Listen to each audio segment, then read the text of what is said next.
1, 2, 3, 4, 5, 6,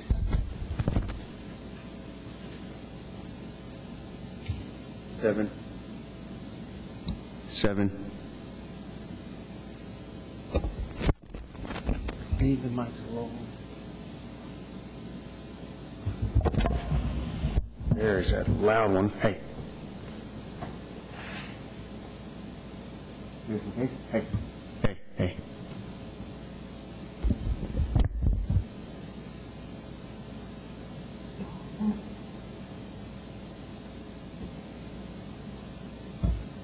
Hey. Hey.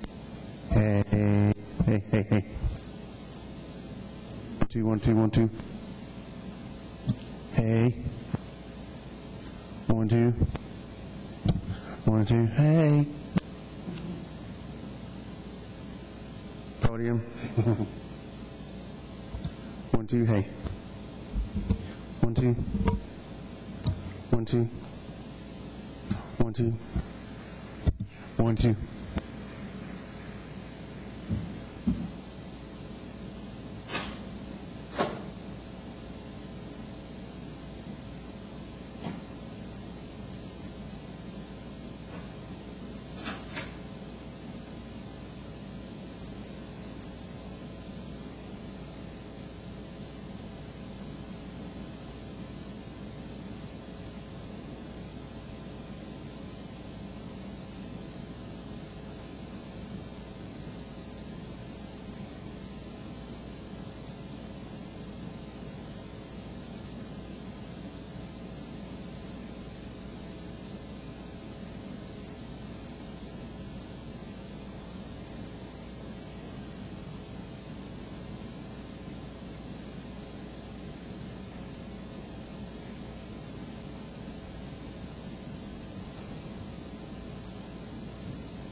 when people say they're going to be here and they're not. Oh, yeah.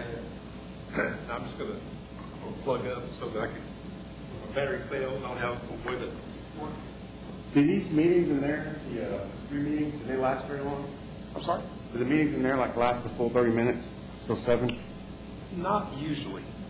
Okay. I mean, they're usually about 15, 20 minutes unless I do have something, controversial to talk over. Does Tim stay in there, or does he just hit record and leave on the camera? Oh, he stays in there. Okay. Yeah.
I guess my, what number is it on?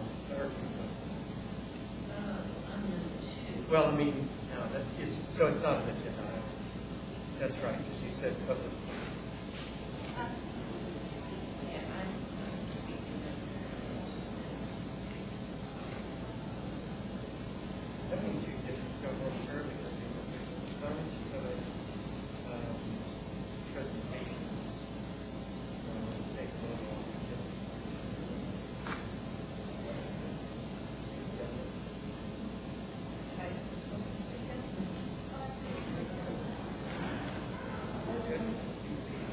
Not this one, but I just looked it up. I think it's going to be a winner because I have passion. It's still state of people. Excellent. Well, you know, it'd be a good city to talk to, right? They're usually pretty interesting. Well, first of all, we're not financial hurt, so our minds are open. I look at it this way, I'm not asking the city to pay for anything because the parents can afford following after the and all that, you have safety kids.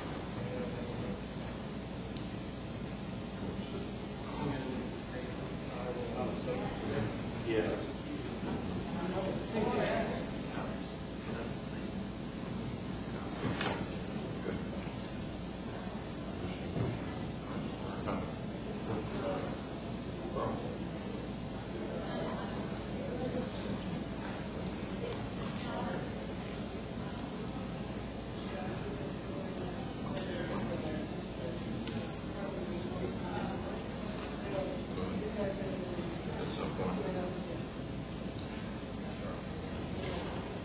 Yeah.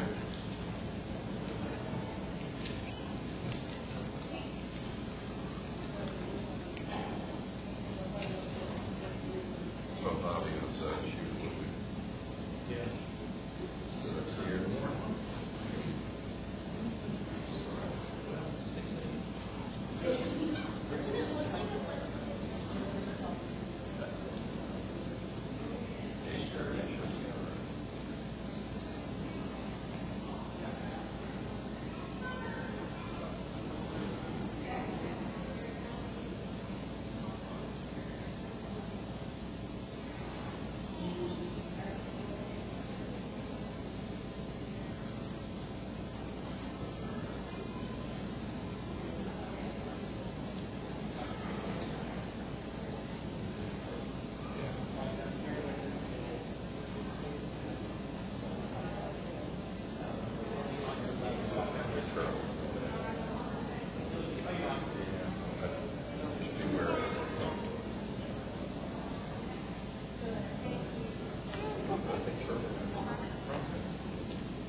I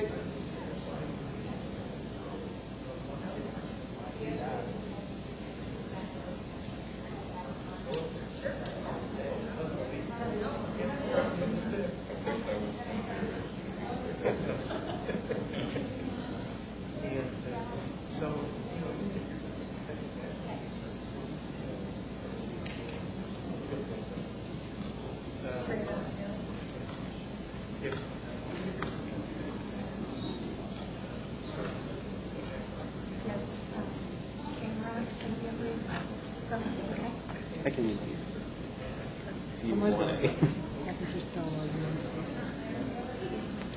Yes, different teachers. I am. You are. Yeah. Their particular teacher, I don't believe it's going to be the same. Okay. So, okay. I'll put your name here and that way the Oh, okay. I didn't recognize that. No, but he does. How are you? I'm good. Good. Award. You know, when they Sorry? kind of give a little background on what the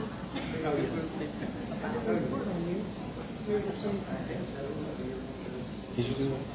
Do a tournament.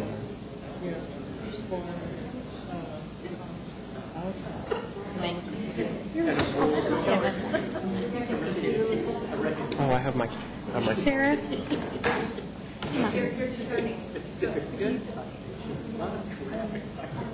What's going on? Okay, we're ready.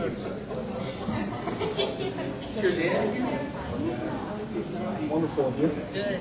Trying to stay cool.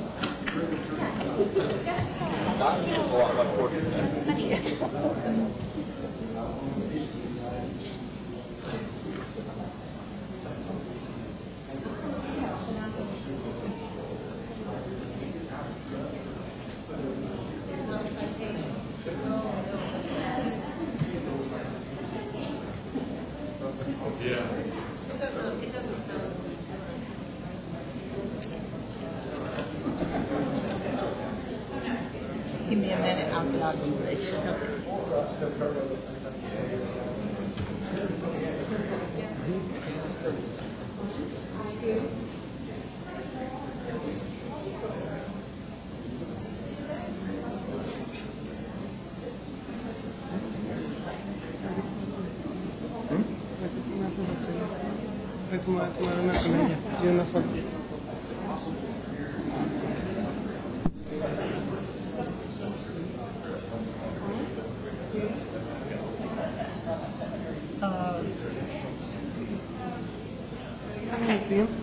Can I get one with you? Absolutely. And do you 13? Okay. Just someone from Chesapeake. And you will. Well, that was easy.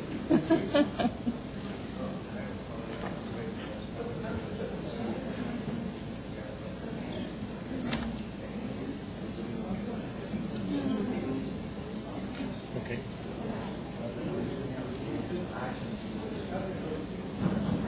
And then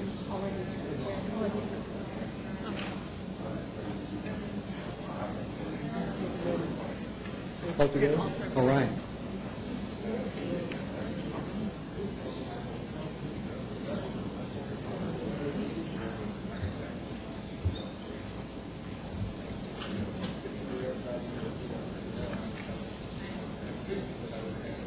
Okay.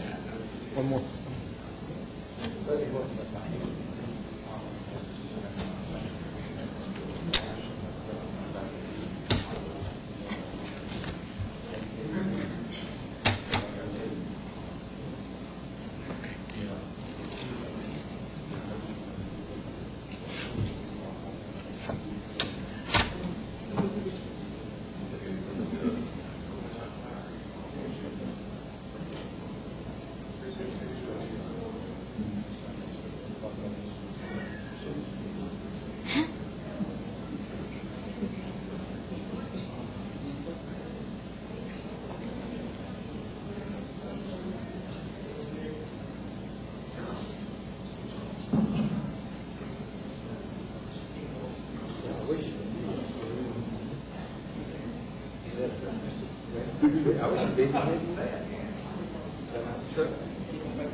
Really?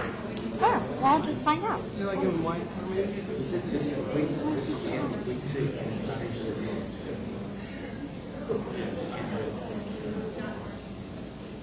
Yeah, he's his birthday, he ate it, and it was just right here, so,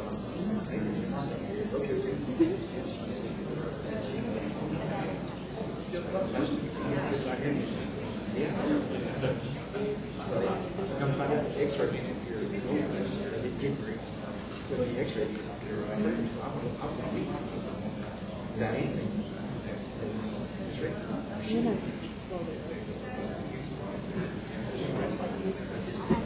You always hear about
When did it rain?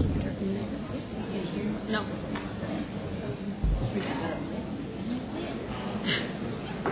Huh.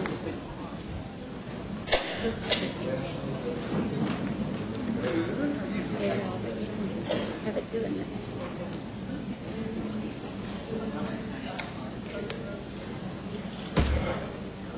That's funny. You have asylum? Maybe you have asylum? It's not either. It's on vibrate. I have a different one. Asylum or vibrate. On vibrate on.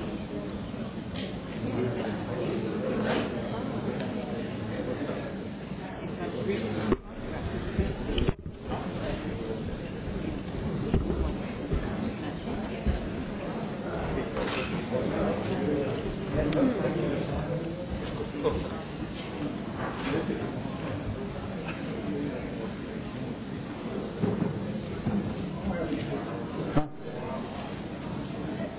I get it.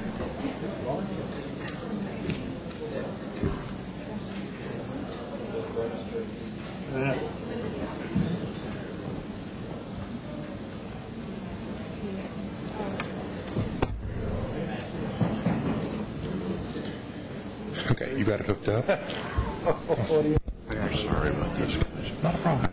So how are we doing it? She could send it. I'm going to look on here on the slide drive. Okay.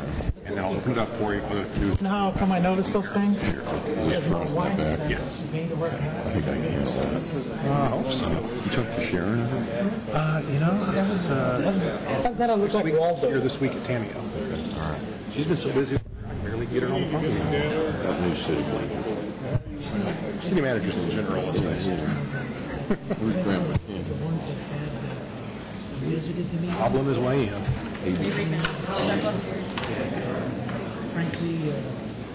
Frankly, my recommendation, I'm already. Well, this was, I really want, I mean, Jim left, I just felt it would have been worth for us. I don't know. Look at my wife. It's all right. How are you? Good. I'm going to load it on the on the desktop, and then open the file. And then Mr. Witt's going to be doing the presentation. So when he comes up, What do you want me to do when I come up? I'll have it ready. He'll put it on the big screen, and I'll do the advance. You know, I'm okay It's in the with it. report. There are many people that, well, we do have some openings. Computer is not one up there. Is that on there? Yes, number 8. No. Go to the consent agenda, then we'll switch back. County. It's right there. If you get this down here, you've gone too far. I got too far. Oh, and they got the one on top of the There we go. They will change. Don't worry. No, I set up for P&Z and I get the low rider. Yeah. And after a while, you just go, okay, I can't stand up and twist the chair on TV anymore. He put those away. Where did you do it? There wasn't that, Matt McCormick. To me, it was either Matt McCormick or... Oh, it may be. Sally Brookline. Lisa Academy. I think a lot of That was true. Because there was nobody on the ZBA.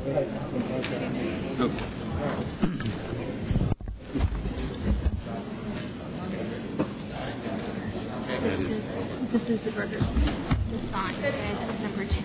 We don't have any speakers for that.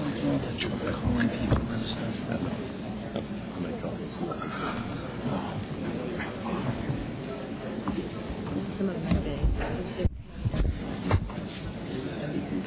Oh, I'm sorry.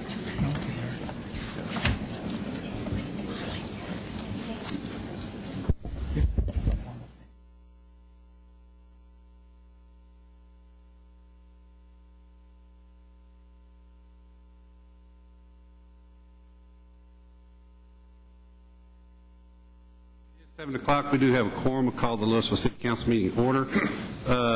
First item on the agenda is the invocation given by Mayor Pro Tem Durham, and then the Pledge of Allegiance and to both the American and Texas flags by myself.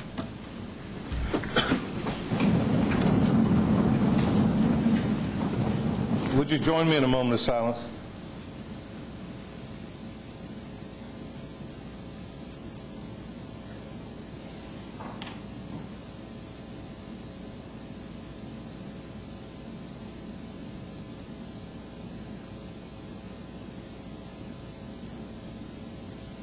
Thank you.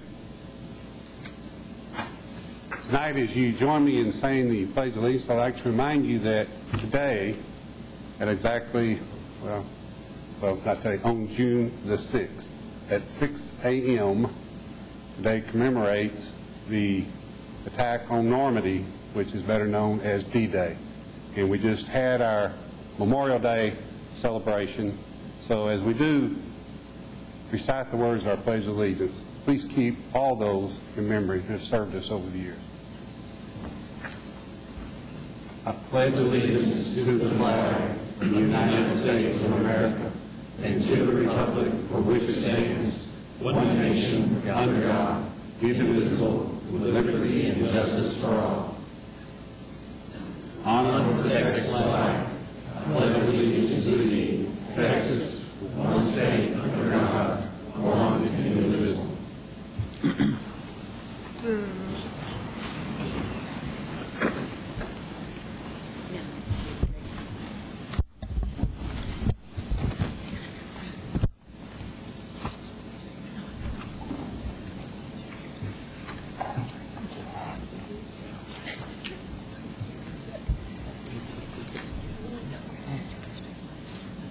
Chief Kerwell, could I ask you to come forward with me, please, sir?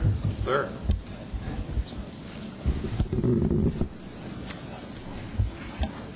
We have a special presentation that we want to make tonight, and I asked Chief Kerwell to come up with me because he's been instrumental in this, and he's a little bit more familiar with this process than I am. So I'm going to let him go over with him and ask him to bring forward the people that we need to recognize tonight. Thank you, Mayor. One of the great privileges I have as the Chief of Police is to work with the community and various groups out there that help volunteer some time. And no greater group than Louisville Citizen Police Academy Alumni Association. If all those members would please stand up so we can see you in the gallery today.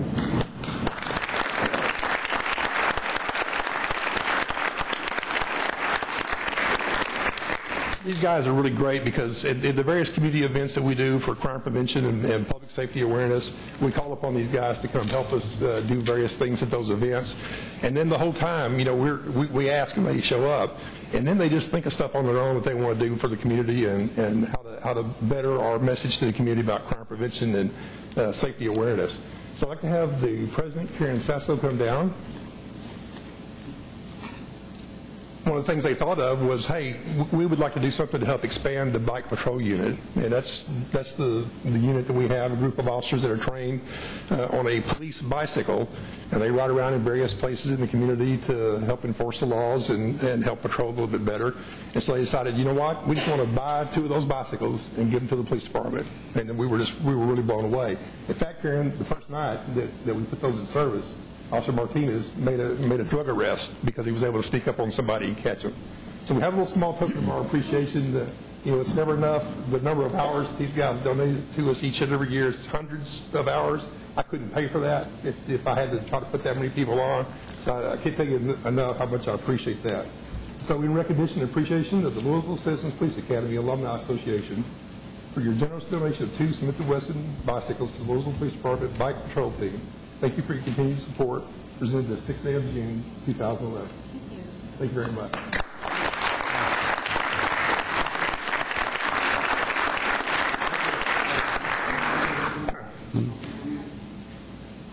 Here's one of the bicycles here. Adams. Okay. I'll be Adam's the only one here.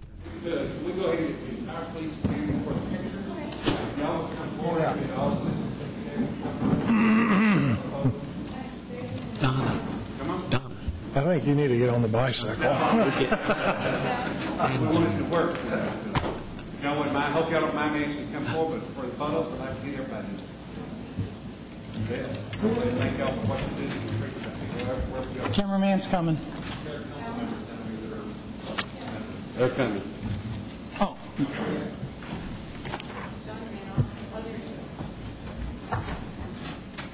While we're getting this ready, I also want to recognize one of my lieutenants. He's our coordinator for that group that Lieutenant Kim did. And also he shares that duty with Lieutenant Carter. I think he got it covered. Everybody squeeze in here tight now so they can get this photo. Act like you like it.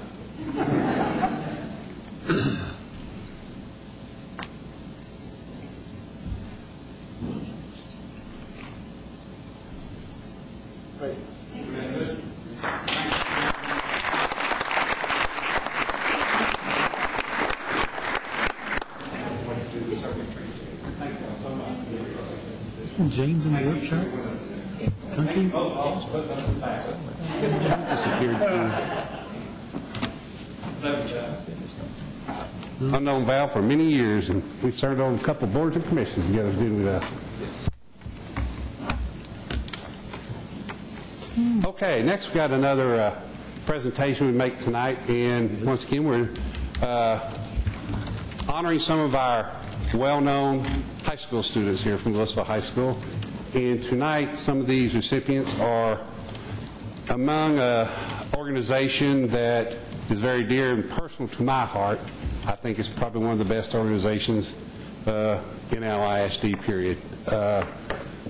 These young people commit themselves to further enhance the quality of life for some other children that are not quite as fortunate as they are and not quite as fortunate as most of us are. And they make it a commitment and they make it a promise to make sure that those kids have as good a life as they do throughout the year. They grab a hold of them, they mentor them, they're their best friend for the year. And that's quite a commitment to make for these young people. So with that, who I'd like to call for, now what I'll do is ask you, if you will, come up one at a time, and we'll get a photo, have you come up at one at a time. Teresa, did you want to come up with me on this? We'd love to have you once you come up. This is Teresa Wells, and we thank you so much for coming and sharing with us tonight, Teresa, bringing these wonderful students with us tonight. What I'd like to do is actually come up one at a time, we'll do a photo, and then if you will, stay up here, kind of stand outside, and we'll get a group photo at the very end to get everybody in, okay? First, I'd like to ask Sarah Souza to come up. I hope I pronounced that right. Did I pronounce that correct? Souza. I am so sorry. I apologize. Congratulations. Thank you so much for all the work you do and how much it means to me. You won't ever know, but it means much more to those young people you help, and we thank you and your citizens. Here, turn around here when I read this to you, Will. You're in here with us. Okay. Louisville hereby recognize and honor Sarah Sosa as Louisville Independent School District student for outstanding leadership in promoting friendships between special populations in the general student body as the president of Circle of Friends, issued on the 6th day of June, 2011, Mayor Dean Euchre. Once again, thank you so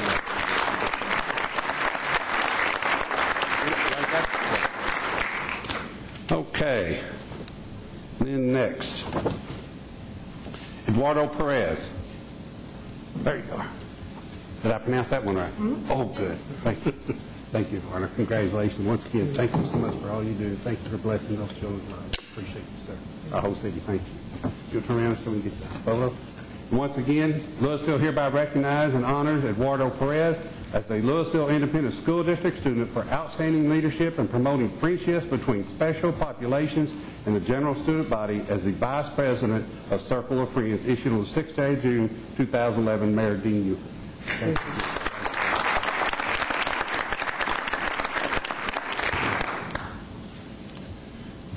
Next one, if I could have Jennifer Solomon. I hope I pronounced that one right. Oh, good. Thank you so much. We appreciate all you've done, and I don't know Dave appreciates all you do. It's something we'll never forget, I'm sure. Louisville, City of Louisville hereby recognizes and honors Jennifer Solomon as Louisville Independent School District student for outstanding leadership in promoting friendships between special populations in the general student body as the Secretary of Circle of Friends, issued on 6th day of June, 2011, Mayor Dean Euchre. Thank you so much.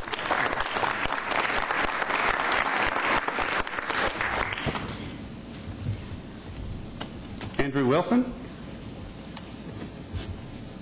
Andrew, once again, I want to say thank you, sir, for all your time, your commitment. And I want you to know the city is very proud of you as well as your Circle of Friends. Thank you, sir. City of Louisville hereby recognizes and honors Andrew Wilson as a Louisville Independent School District student for outstanding leadership in promoting friendships between special populations in the general student body as the historian of Circle of Friends, issued the 6th day of June, 2011. Congratulations.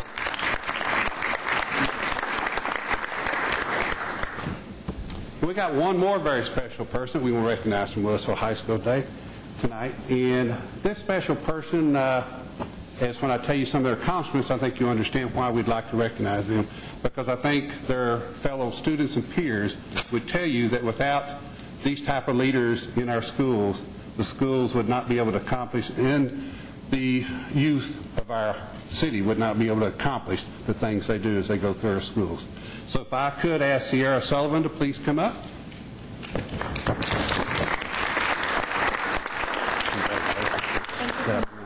Yes. Oh, good. Thank you.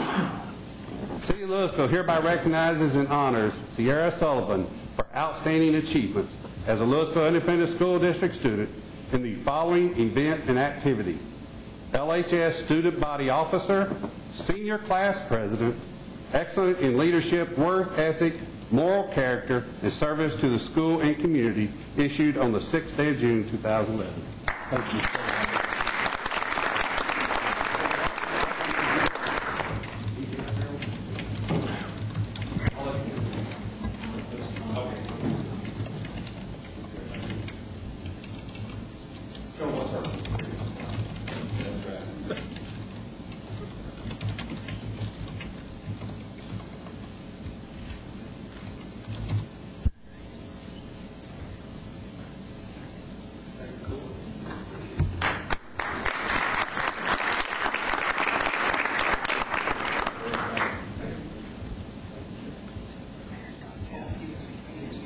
I'm sorry, I didn't see that on the card. If you would, if you're here, and if I could, if you're here, and I apologize, I didn't see this card. I'd like to recognize the parents that are here. Sarah Sosa's parents are Ricardo and Marion Sosa.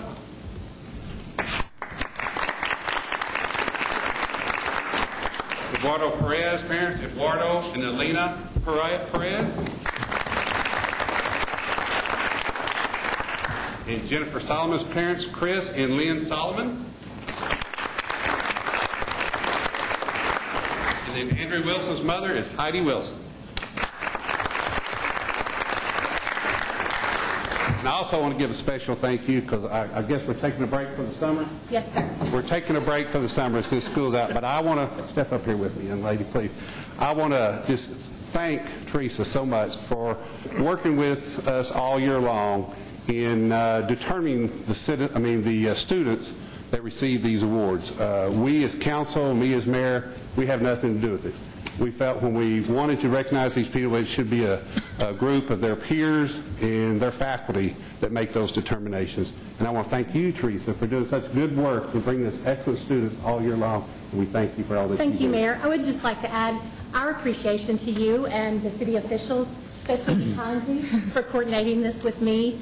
We know that as educators, time spent recognizing students is time that's never wasted, and I appreciate you putting us on the agenda for this. Would like to also add that Sarah Souza is number 5 in the class, and Sierra Sullivan is number 10. So we're surrounded by great students. Thank you so much. Thank y'all so much.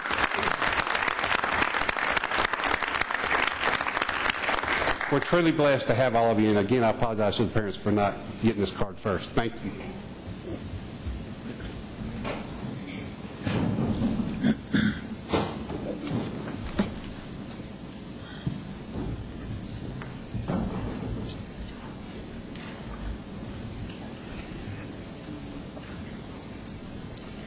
And next we have a update I believe is going to be presented by Jim Wells for our DCTA.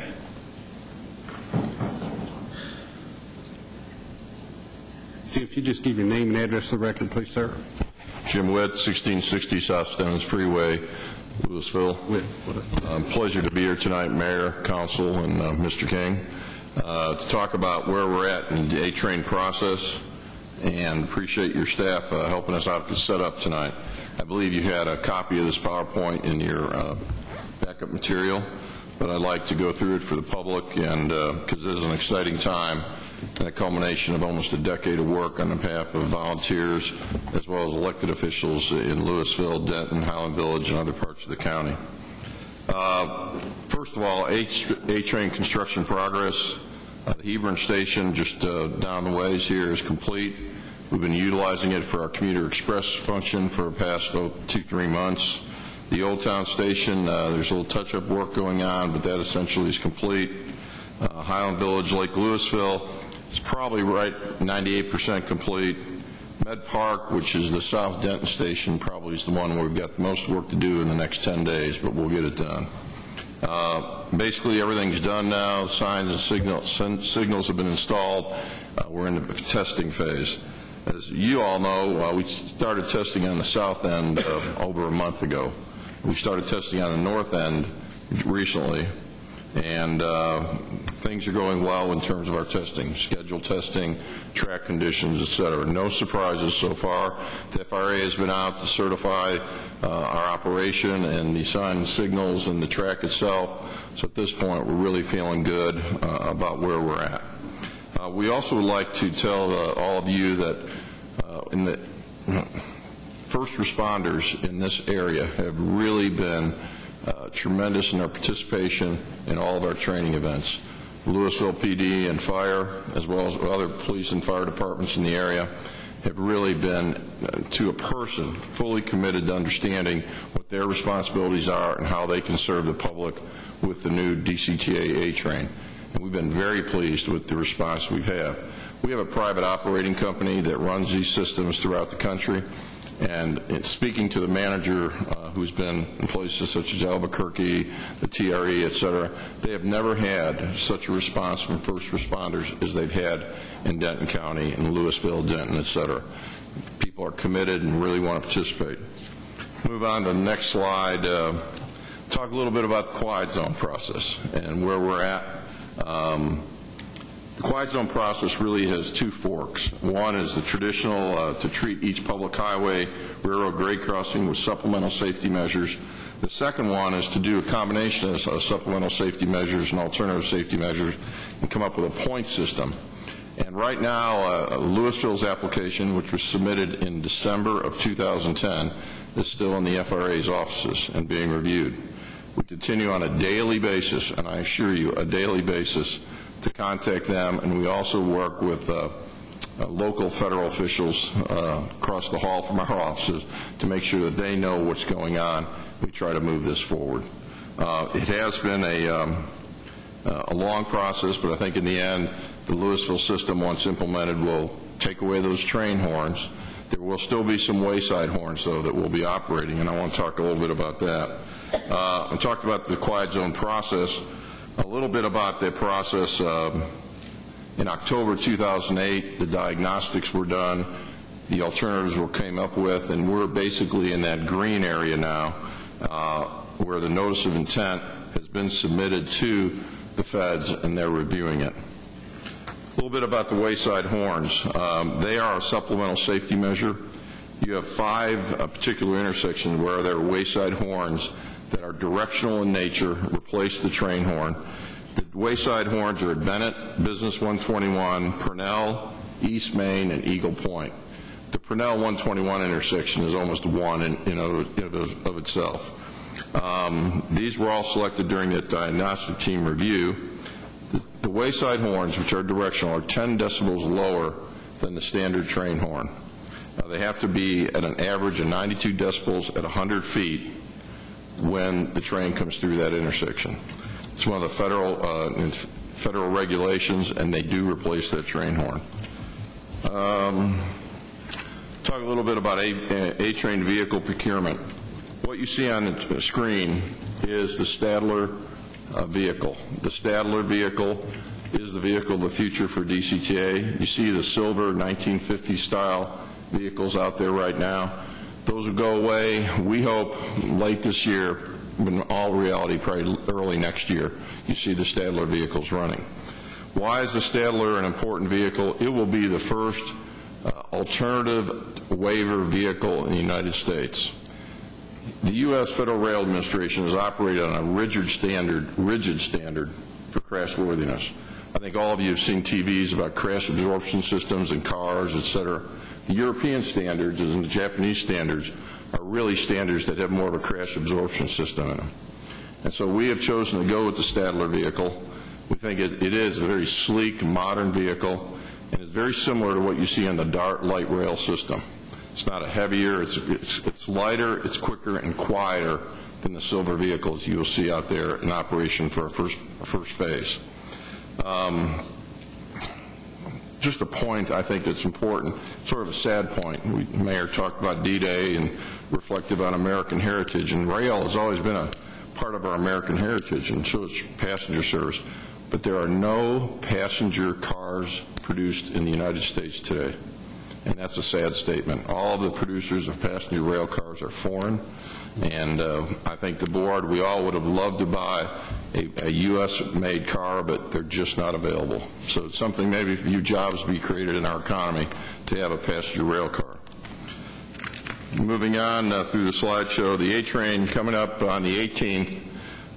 You all, I think, are aware that at 8:30 in the morning we'll have a kickoff breakfast here in Louisville at the Hilton Garden Inn.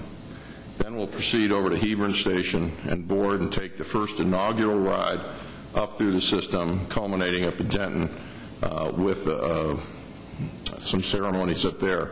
But throughout the day on all 5 platforms throughout the system, we'll have music and other events to celebrate this great occasion. We'll have free train service on that day from noon to 6 p.m., half-hour intervals at each station. Then starting Monday the 20th, we'll have free service the entire week. So if you want to ride the train for free, the week of the 20th is the week to do it. And we encourage people to ride it. We're looking at anywhere from a 35 to 37-minute trip, Denton to Louisville or vice versa. Denton to Trinity Mills and vice versa through Louisville. So we think it's going to be a real boom for people. We look forward to the quality of life really being improved. And economic development, we think, is another facet.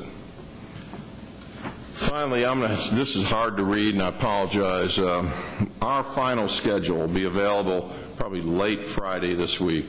The trains you see running now are actually running our schedule and getting that timed and making sure that what we publish and send out to the general public is a true and accurate statement. I can say that so far so good.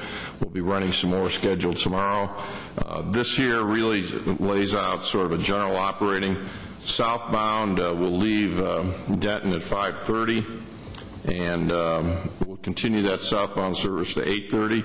Northbound will actually start at 5 a.m., and we'll continue that to 9 a.m.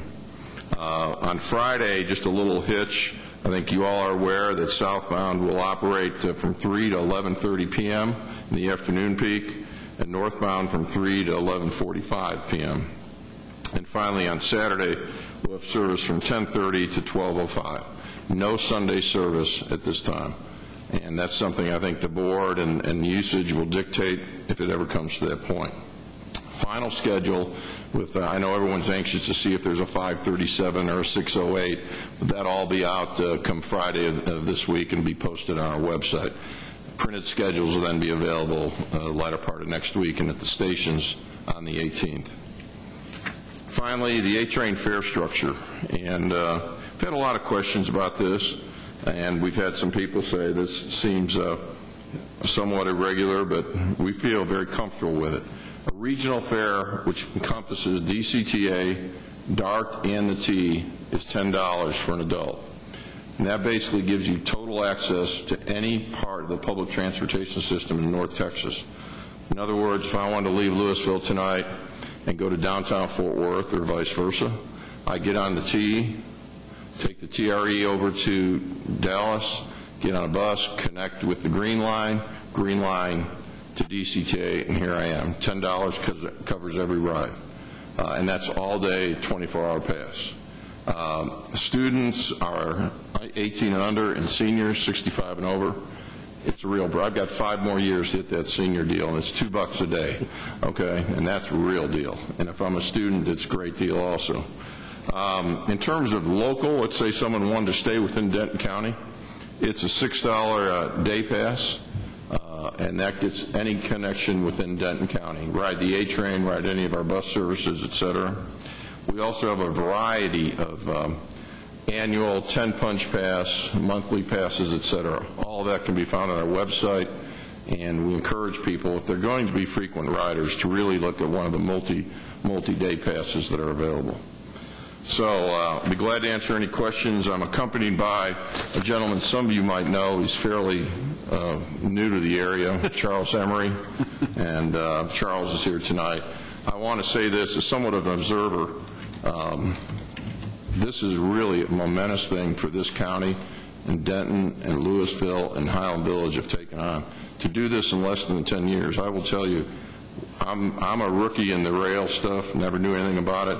People I talk to say this is a miracle, an absolute miracle that this happened in less than 10 years. So I think you all need to be congratulated on your commitment. People in the county, you've done a great job, and I think for economic development and quality of life, it's going to be a real plus for everyone. So be glad to answer any questions you might have. I didn't know if that's regular, Mayor. Sure. Okay. Any questions? Go ahead, Mayor. Go ahead. Where can people buy tickets?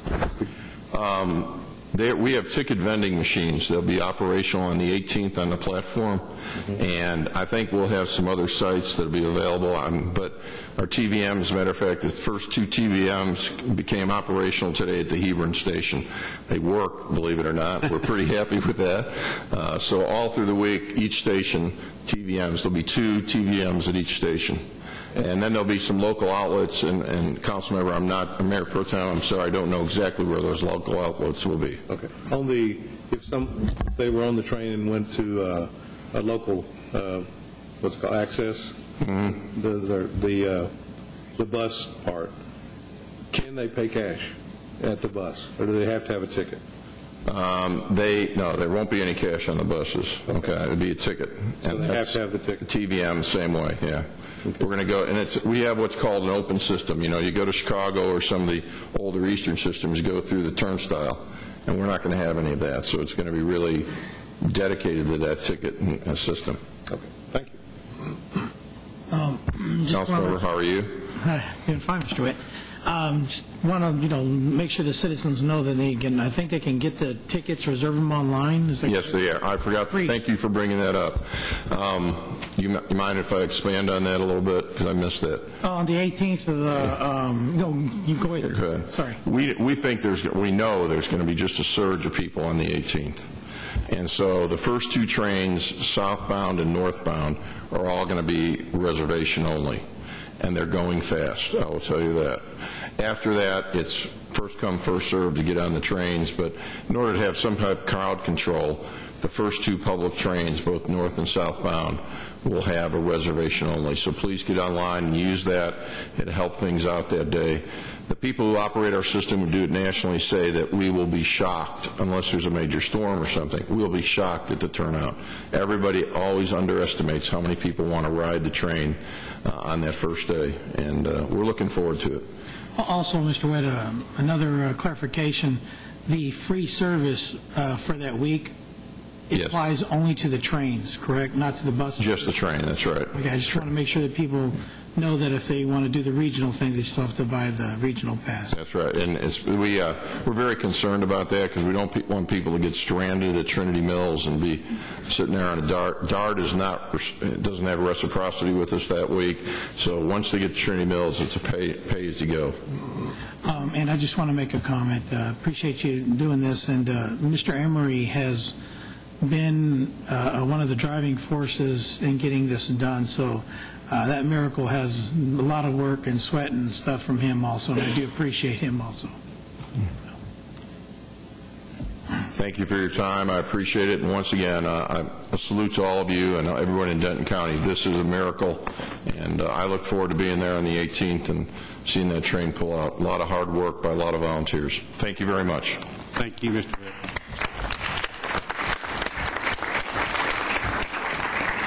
I really do believe this is a momentous occasion for not only our city, but the entire Denton County. I know my wife's parents live in Garland, and they've been a part of DART since DART's inception, but just recently were able to use DART like they could, so they were members of it for many years, as you were referring to, Jim, before it got into actuality.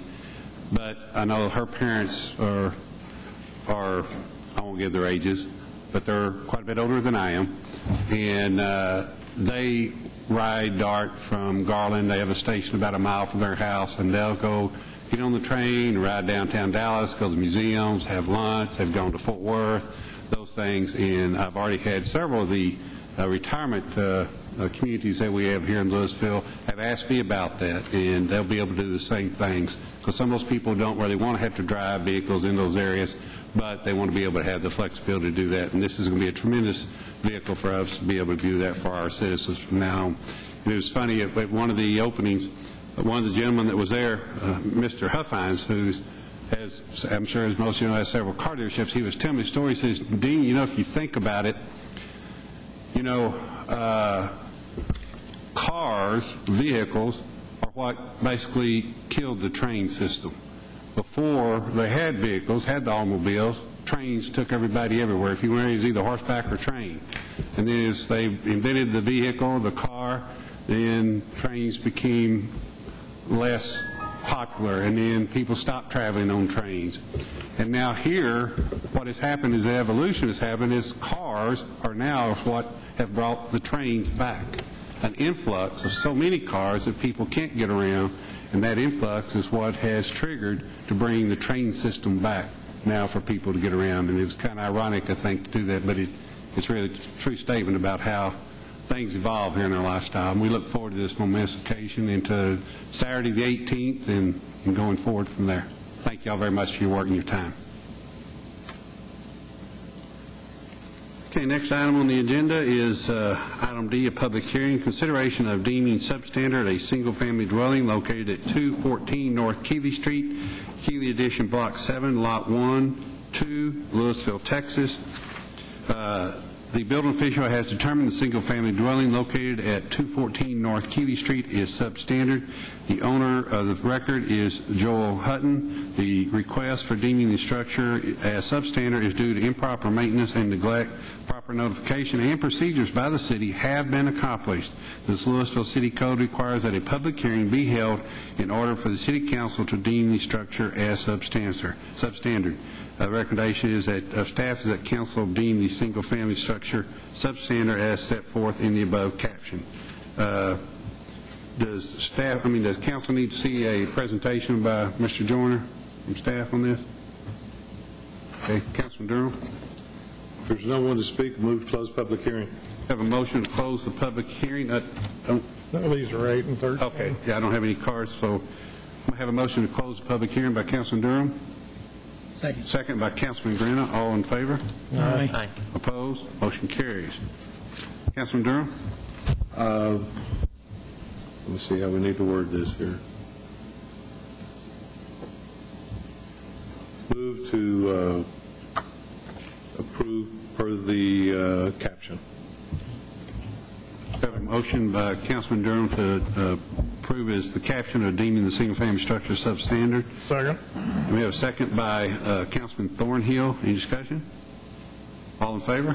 Aye. Opposed? Motion carries. Here's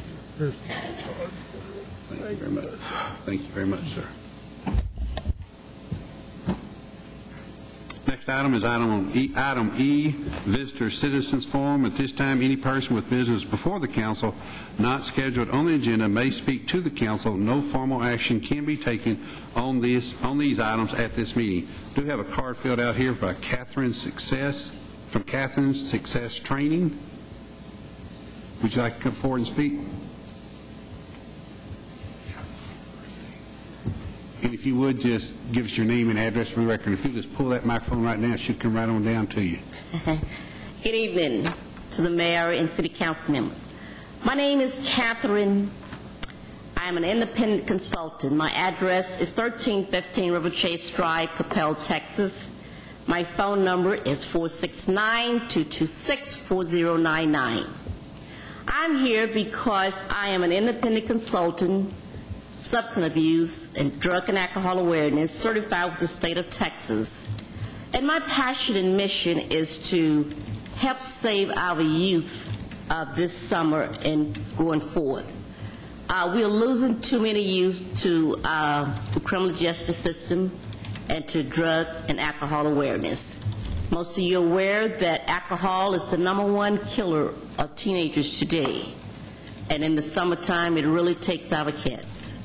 So I'm open for churches to do seminars as a speaker, as well as I teach a substance abuse course for youth under the age of 21 who receive the citation for MIP, MIC, and PI. And of course, I would like to get to them before they get to the citation to help their parents save some money and keep them out of the criminal justice system. So that is why I'm here tonight. Thank you for this opportunity. Thank you very much. We appreciate it, ma'am.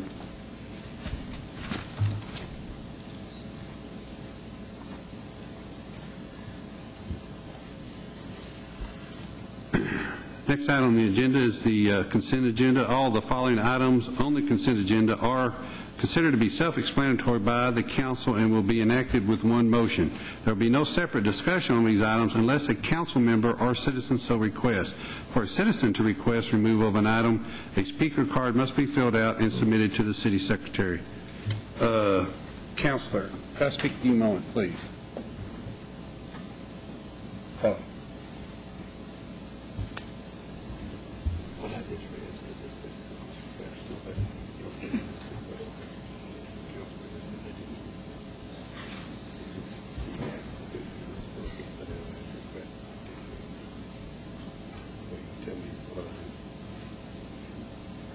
It's not me, it's So you've got the card? when the people must ask if it's a ledger.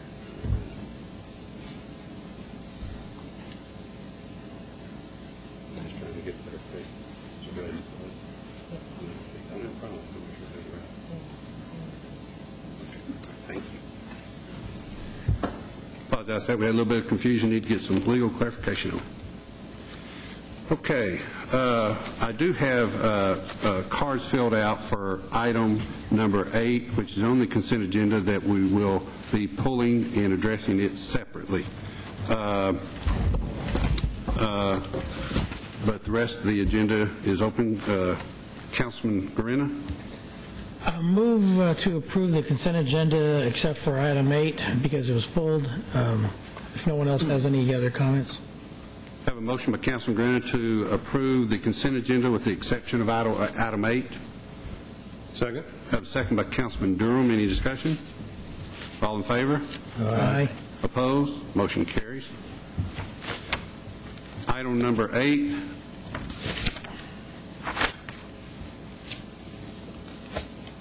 Is approval of a resolution of the City Council of the City of Louisville, Texas regarding the reduction of Barnett Shale nitrogen oxides and volatile organic compounds to comply with the rate or further progress requirements in the proposed 2011 DFW State Implementation Plan for Ozone as requested by Councilman Gilmore.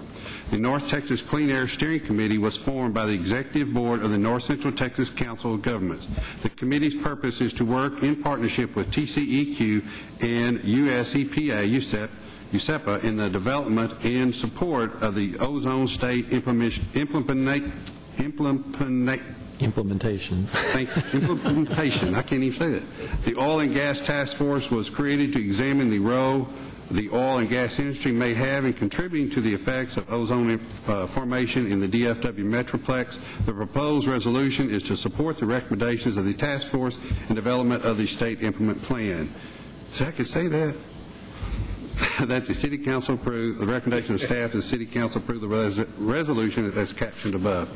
Mr. City Manager, if you would kind of go over this and explain a little bit about this situation. Mayor, as you so well put it in the comments, the issue here is the 2011 DFW State Implementation Plan for ozone emissions or ozone creation. It's an air quality objective that the region has been dealing with for some time. The immediate issue is to meet what is known as rate of further progress, or RFP, goals for that plan. And so the region has to submit control measures to the TCEQ and the EPA that are designed to not so much eliminate, but to control emissions of NOx and VOx, nitrous oxides, and volatile organic compounds in the area.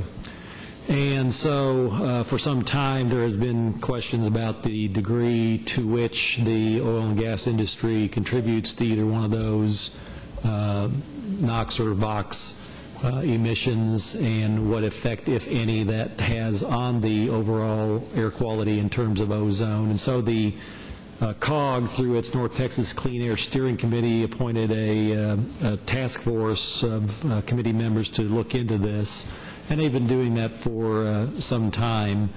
And ultimately they have recommended, and you can see a letter that was drafted by the chair of that committee, who happens to be Mark Burrows up in Denton, recommending that TCEQ adopt some control measures that basically the industry has stated that they are currently using already voluntarily.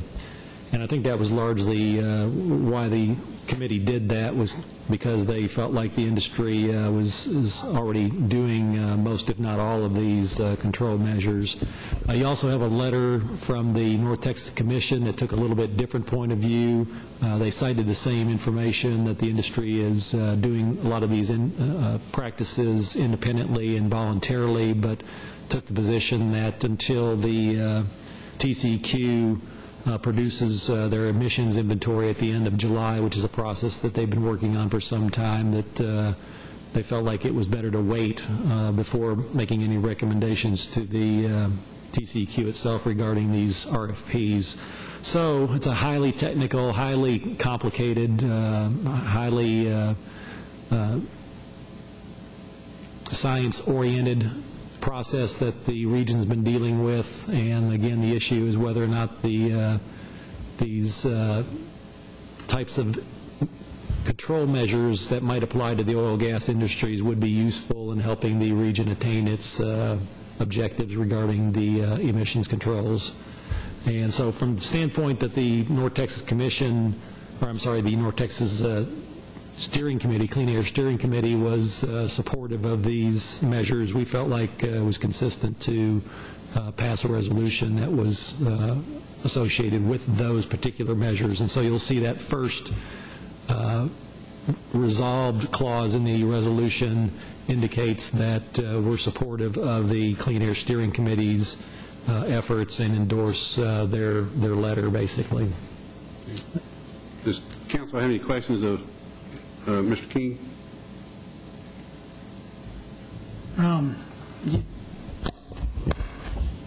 Because I'm on the fence here still. You're saying that on this steering committee, do you know if there's any industry representatives on it?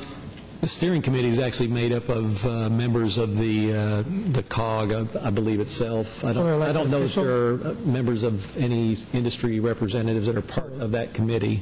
However, the committee entertained testimony extensively from the industry. Okay. But the COG is not made up entirely of elected officials. Well, it's made up of cities. Right. And not all of them are elected officials. Some are appointed. Yeah. There's different types of entities. There's water districts and things like that. I can't tell you exactly who's on the Clean Air Steering Committee off the top of my head, but I would guess it's largely elected officials. Right. Largely it is. Any other questions, Mr. King? Not at this time, Mayor. Okay. I have two cards filled out. The first one is Deborah Hemphill Medina. She is here to speak in opposition. She is with Williams. If you'd like to come forward, give your name and address for the record. Sir, could Lucas Smith go first? Sure. I have Lucas Smith, who is also from Williams Production, who is here to speak in opposition. Mr. Smith, if you will, just give us your name and address for the record, please, sir. Yes, sir. It's Lucas Smith at 6776 Corporation Parkway, Fort Worth, Texas. Not exactly opposition, but would like to wait on the facts. With the information from TCEQ coming out within probably 2 months, we'd just like to wait to push forward with this resolution to see what TCEQ is going to provide so that we know what we're facing in the future. They've done a lot of hard work, and I think that in this type of situation, we can wait a few months or basically a month and a half to find this information out so that we can actually digest it as an industry, as a government, and go forward at that point. So I would just like to ask the council to table this event until that has taken place. Thank you. Now, did you want to speak now?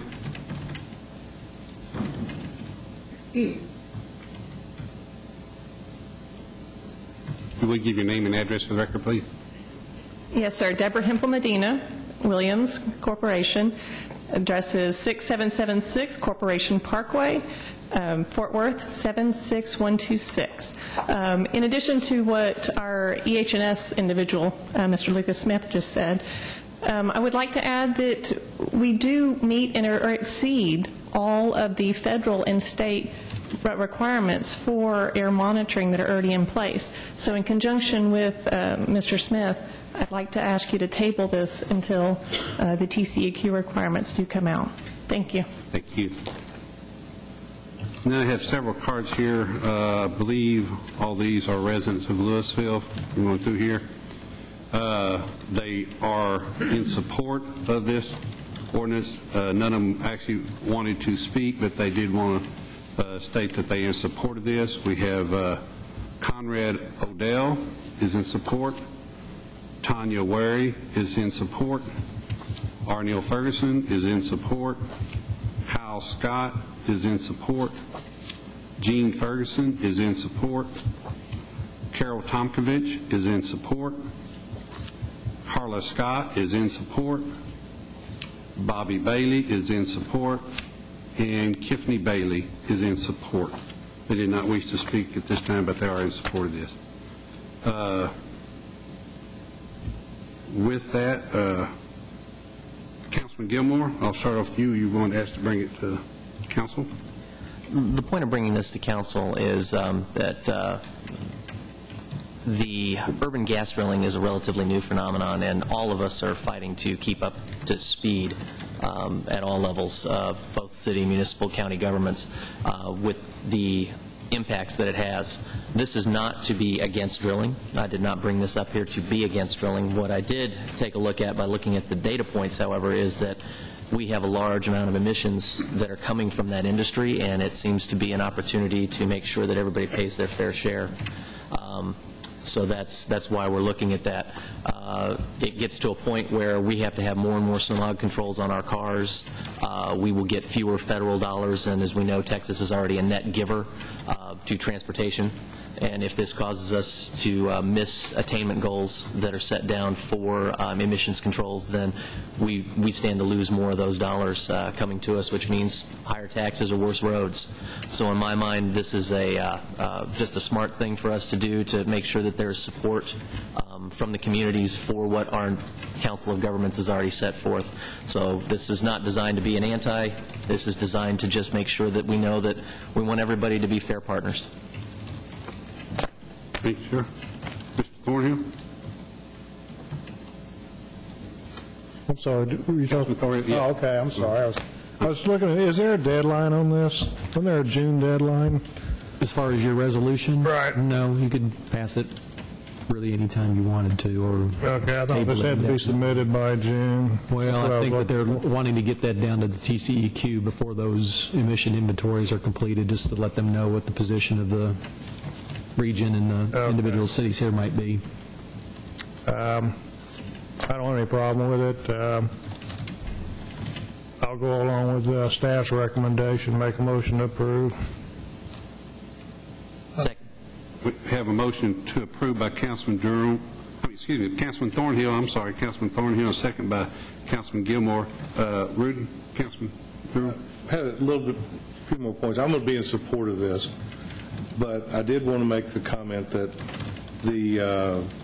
it appears the ones that I have seen that have voted for this resolution are ones that have pending litigation against oil and gas drilling and operators, or who've had zoning questions, and it's been quite heated at their cities. So I just want to make sure that I am not joining in that group, but I am in support of the clean air actions that the region has to take. And Mr. Green mentioned a point that I hope he brings it up about the man-made versus natural. The majority of the ozone problems we have is natural, and there's really nothing we can do about it unless we change things dramatically. But we have to do something. And I'm going to be in favor of this, and if we have to change in the future, then we can look at it at that point. Thank you, Mayor. Thank you. Councilman Green? Thank you, Mayor. First, when I looked at this, I'm going like, what is the net result of this? I don't know if this really means anything. It's more of a just resolution of where we stand. We all want cleaner air. But even the report from the North Texas Commission, they have a memorandum here, and basically what it says is from the analysis from the TCEQ that naturally occurring VOC emissions and man-made, the naturally occurring outweigh the man-made, and if you ever get rid of all the man-made VOC emissions, you're still not going to have the levels that they want. And that's all from naturally occurring VOC emissions. So, I mean, that's one source. We all want clean air. But I look at this and I'm wondering, do we need another, if it was written a little differently, like, hey, we support clean air, but being that it's the resolution, the way it's written, it's just to me another piece of paper that doesn't have any weight anyway. I can vote either way, it doesn't matter. The TCEQ is going to come out with a report, and it's going to have it. I'm going to go along with these guys to vote for it, because if I vote against it, it doesn't really matter anyway. And for principle, you know what, I'll take that back. For principle, I'm going to vote against it, because to me it's paperwork. I'm all for clean air if it had something that we can do, if it had some meat.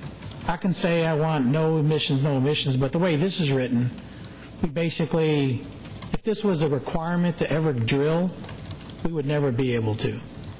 And to me, that is just one step too far.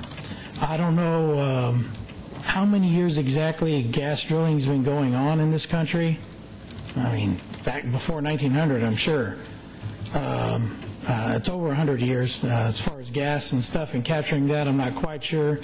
I'm assuming that's somewhere, I know fracturing started in the 1940s, but we have to get off of foreign dependency on energy. And I don't mind, trust me, I believe we need to monitor it. We need to be absolutely safe. We need to be as safe and clear as possible so that we do not pollute our land, our air, and our water. To me, this doesn't do that. To me, this is just setting some arbitrary levels that we could never meet anyway. So that's why I'm going to vote against the paper, or this resolution, for that one reason. Other than that, I'm all for clean air. Let's keep it clean. Let's keep it filtered. Let's do what we have to. But as it was said earlier, I'm not quite sure who said it, but, you know, our cars are cleaner. We can put all the filters we want on them.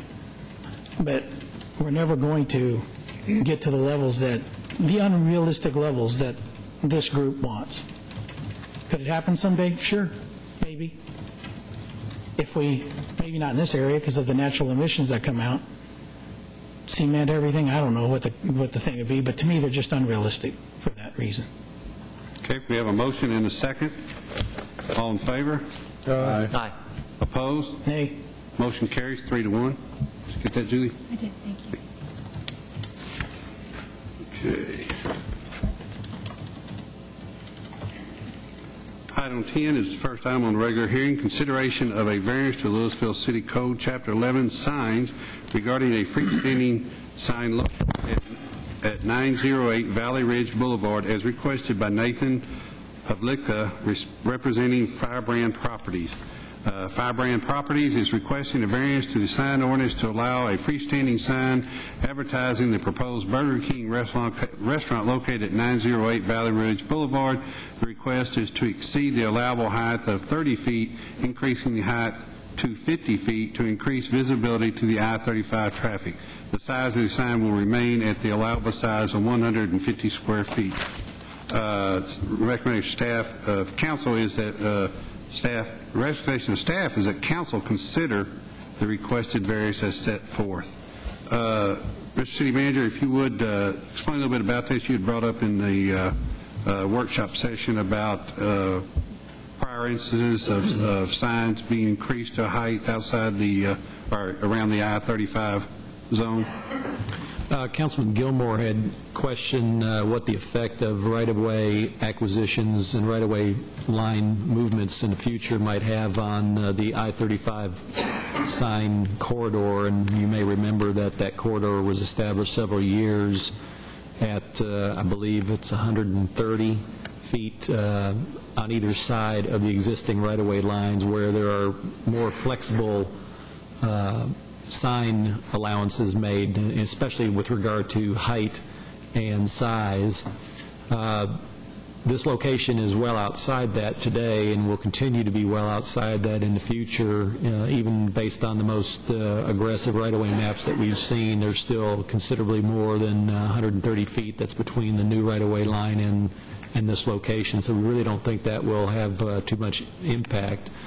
What that means is that this would be one of very few variances granted for height outside that corridor were you to grant that variance, and of course staff is always worried about precedents being set that might give some ammunition to someone else further away or somewhere nearby that wants a slightly higher, larger sign than their neighbor in opposition to the existing ordinance. And to my knowledge, we haven't granted, if any of them, very many of them, I know that.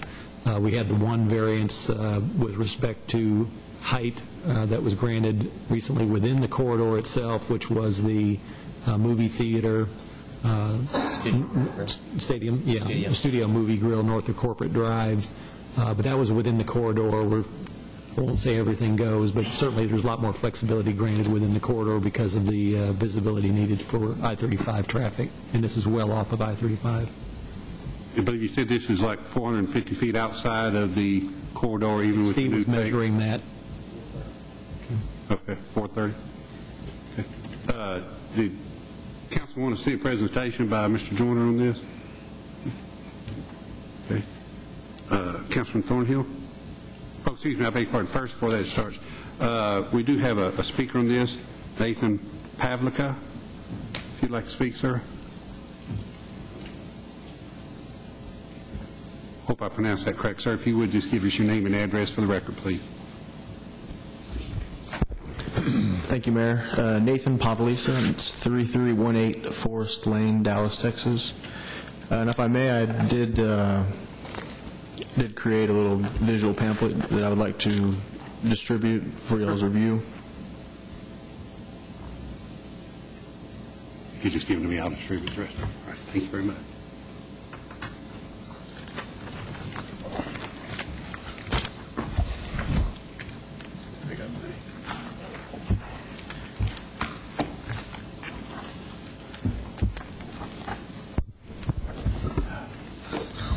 On behalf of Firebrand Properties, I would like to ask council for consideration of sign height variance for 908 Valley Ridge Burger King. If council accepts request, we would like to proceed with purchasing property and fully remodeling Burger King to current standards and image. We are asking council for additional 20 feet of height for better visibility to 35 to justify our possible investment. I would like to welcome any questions any council members have. I guess my first question is, you said possible investment? So this is a done deal? This is not a done deal. Burger King Corporate owns this property, and we are a local franchisee. So we could use, in essence, let me ask staff this question. In essence, if we were to approve a variance for this sign, they could decide not to open the Burger King and put a shoe store in there, and the sign would still be approved, and they could put a sign there, right?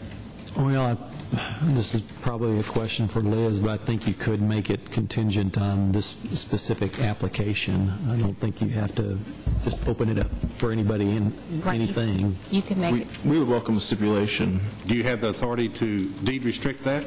Yes, Go with the property. we will have a deed. In other words, if they sell the property, it would not be allowed.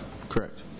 Well, that's a slightly different approach. I thought you were thinking in terms of what happens before, or let's say they don't buy the property. You wouldn't want some other sign. Yeah, you wouldn't want somebody else to be getting the same variance. Since they wouldn't close on the property, there'd be no deed restriction to implement. Right. The variance would be specific to this Burger King and a Burger King sign. Okay. And if you may, I have included a remodel that we had just completed at 20 in Cockrell Hill. This was a very similar building. Rough costs are $250,000 to $300,000, and that's what our immediate intentions would be. Is if council would approve us to have the sign, we would like to proceed with purchasing the property as well as getting plans, permits, and getting prepared to do a complete remodel on this. I guess my next question is, aren't there are, if I believe there's two other Burger Kings in the city of Louisville, correct? I believe so, yes. And those are not owned by your people, or? We do own them, yes. You own the two Burger Kings, the one on Main Street and the one on 121? Yes, sir. And those signs don't have the sign requirements that you're asking here, correct? Correct. Okay.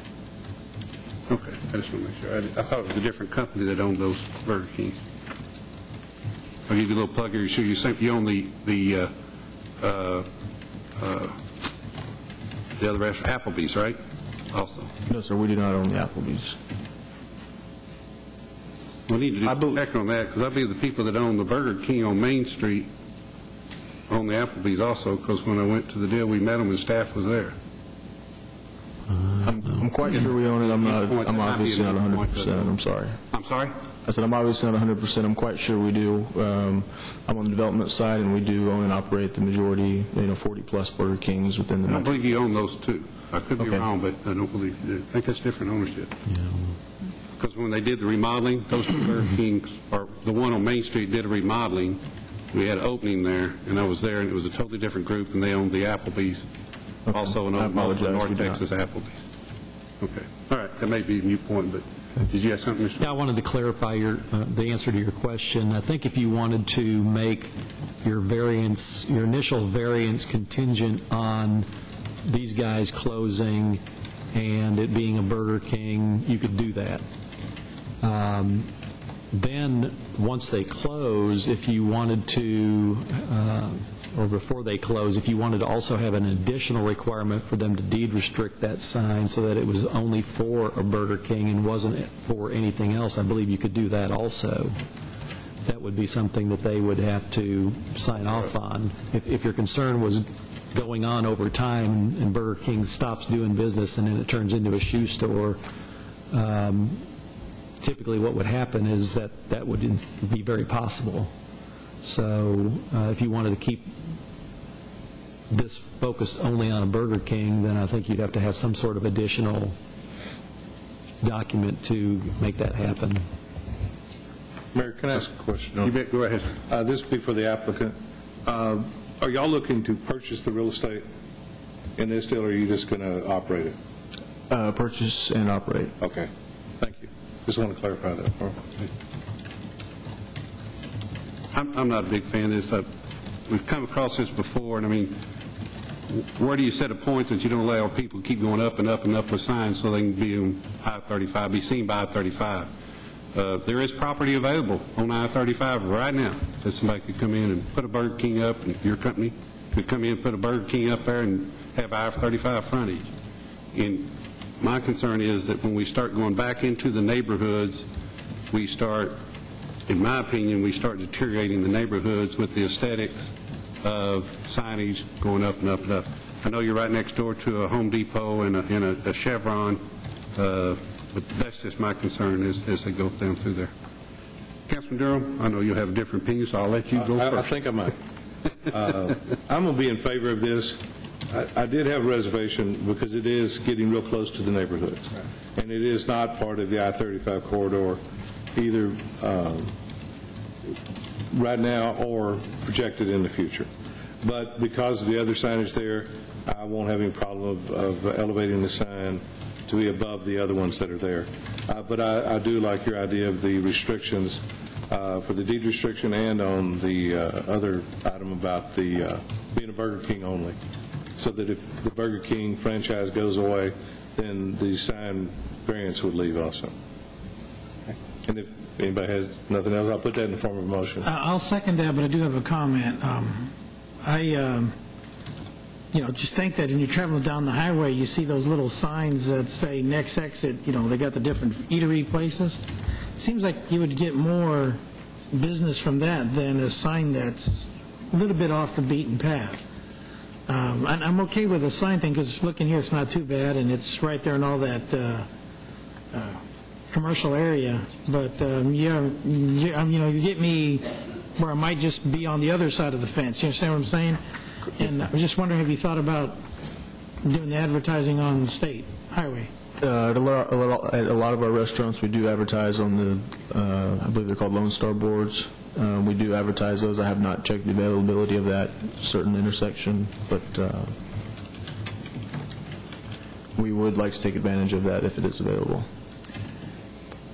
I second the motion that it stays. Okay, before you do that, we need to go back and I'm going to ask legal because, Rudy, I think you're going to need to clarify your motion because we can't have, and I'll let counsel explain it, but we can't have your motion ask for a deed restriction or require a deed restriction. If legal can come up with the wording, I would appreciate it. So you want the motion to be that the variance is contingent upon them securing the property, correct? Because you don't have the property? Correct. We do not own the property. That's number one. Number one. Number two would be that the deed would be restricted. Well, and then they would have to come back. And at that time, we can... They could come back at that time and voluntarily. Right. The deed restriction has to be voluntary. Right. So let me offer this up. What if we, and I'm not sure that if the item is going to pass or not, but there has been a motion in a second. But before we go any further, Wait till council gets ready.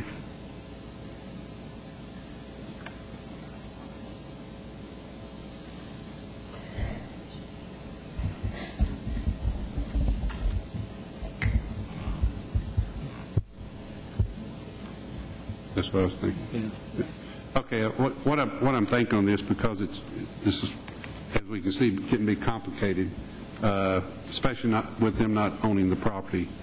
So what I would suggest to council is to, at this time, table the item and allow the applicant to have time to come back and, if he so chooses and would like to make some restrictions and some deed restrictions and authorizations to that on just as a voluntary effort, if you'd like to do that, bring it back at the next meeting with however you feel like you want to present it at that time, and give you the opportunity to present a little different approach to the signage, if that would be okay with... If that's acceptable to the... That's totally acceptable with us. And if, would they be willing, or would council be willing to talk to them about specifics that might be needed? Absolutely. I'll withdraw my motion.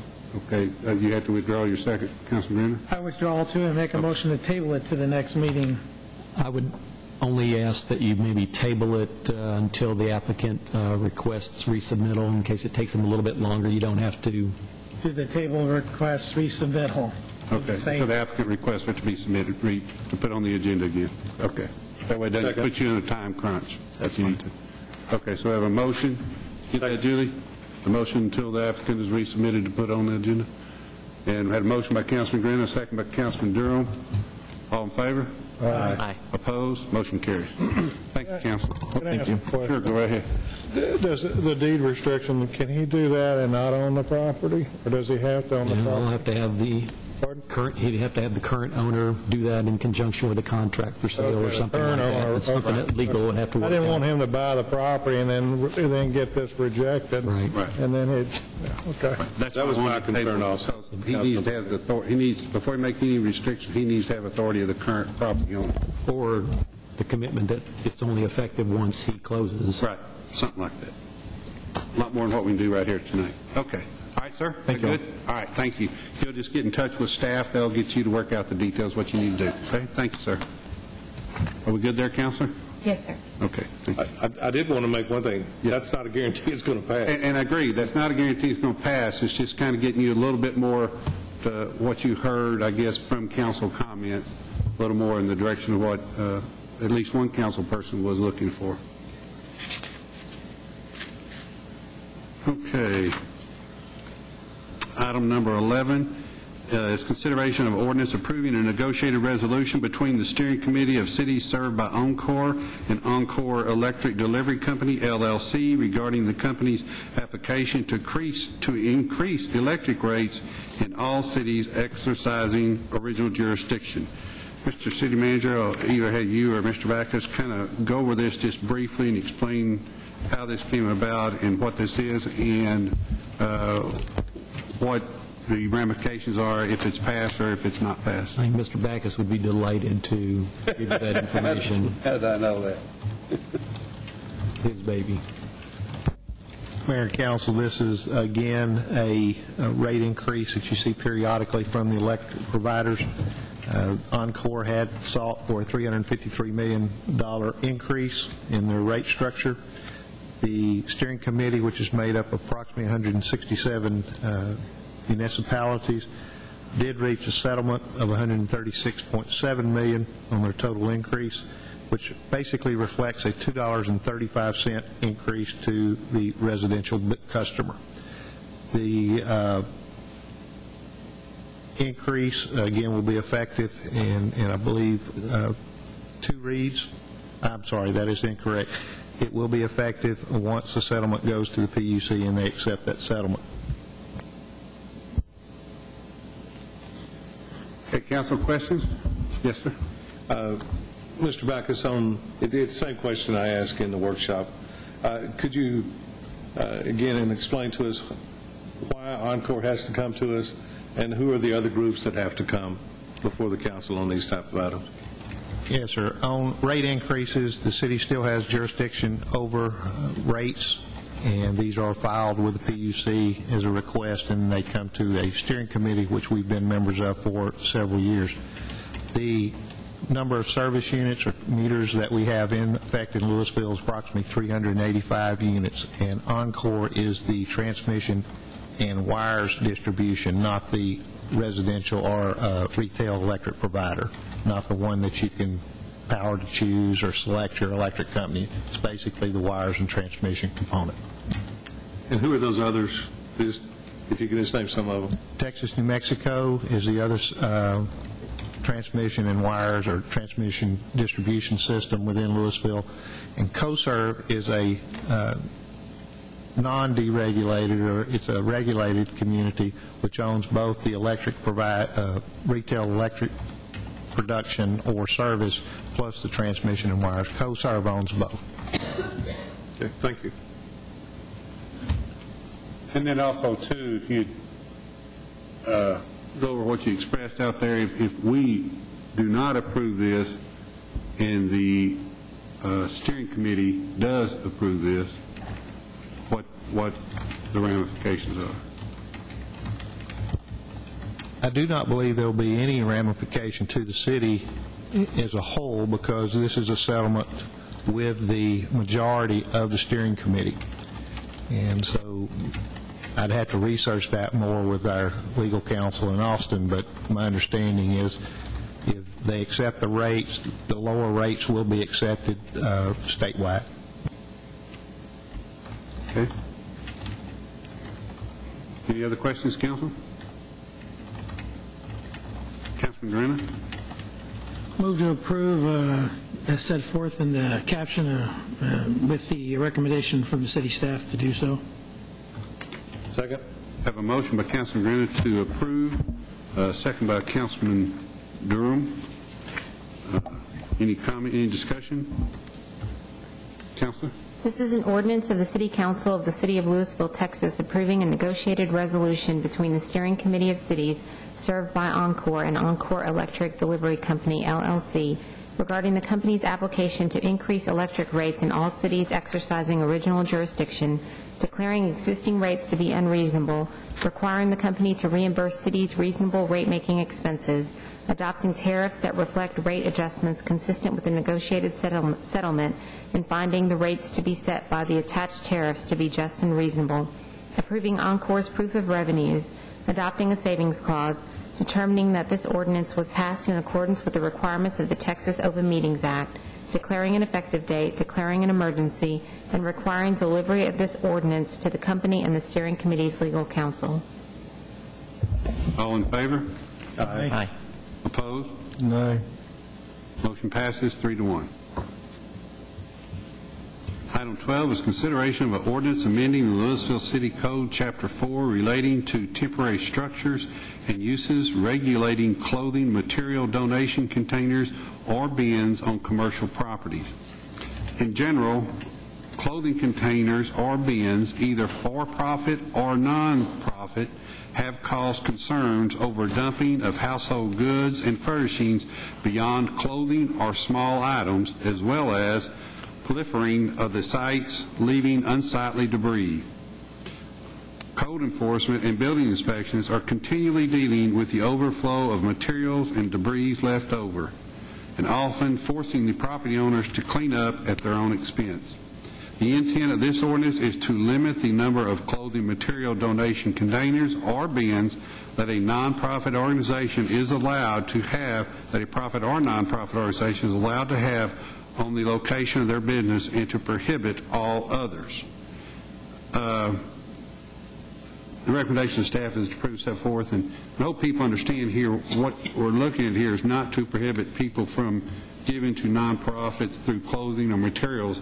What we're trying to prohibit is from people from coming in and dumping these ordinance, these containers, unsightly materials that should actually be disposed of, actually be disposed of properly to another way other than just dumping them out there, and then the city had to have expense to go out there and clean it up, or the property owner had to go out there and clean it up.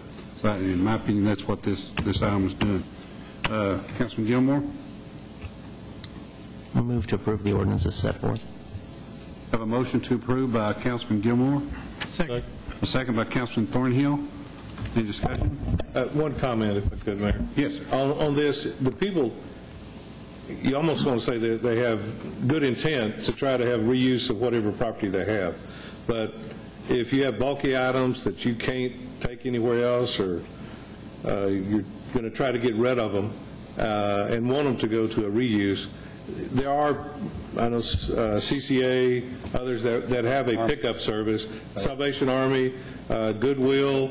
If you can get it to their places during regular hours, they will take most items. They won't take everything. But, and if you have some larger items, I always see the sofas or mattresses at these places. There's somebody, if they're still in decent quality, they can be reused. Just call these places and see if they can do a pickup. You'll have to hold it for a few more days, but hopefully they're trying to do this with a good intent to leave these things on the parking lot. But I'm going to be for the ordinance. And a good point to that is that we do have several agencies here in the city now, and then three I can think of top of my head are CCA, Goodwill, and Salvation Army. And I know because I just had to move my mom out of the place, and they were just within a day's time of being there and coming and getting furniture or anything else that you might need. So if you need something like that large to be disposed of, if you'll just call them usually a day ahead, maybe 2 days at the most, they'll be there to pick it up for you. Councilman Green, you had something? Yes, sir. Thank you. I also wanted to let the citizens know, discourage people from going into those recycle bins. I've seen people put little kids in there to pull stuff out and pull the kids out, and I'm just going, why? It's just, it's bad. To me, that's just bad for me. I just hate to see somebody getting stuck in there or stepping on something that somebody threw in there that wasn't supposed to be in there in the first place. But, I'm all for it, too. Move to approve. We've already got a motion and a second. Wait. We already have a motion and a second. Third, let's get Counselor? This is an ordinance of the City Council of the City of Louisville, Texas, amending Chapter 4 Buildings and Building Regulations, Section 4-27 of the Louisville Code, by the Louisville City Code by adding regulations regarding temporary portable donation containers or bins, providing for a repealer, providing for severability, providing a penalty, providing an effective date, and declaring an emergency. All in favor? Aye. Opposed? Motion carries.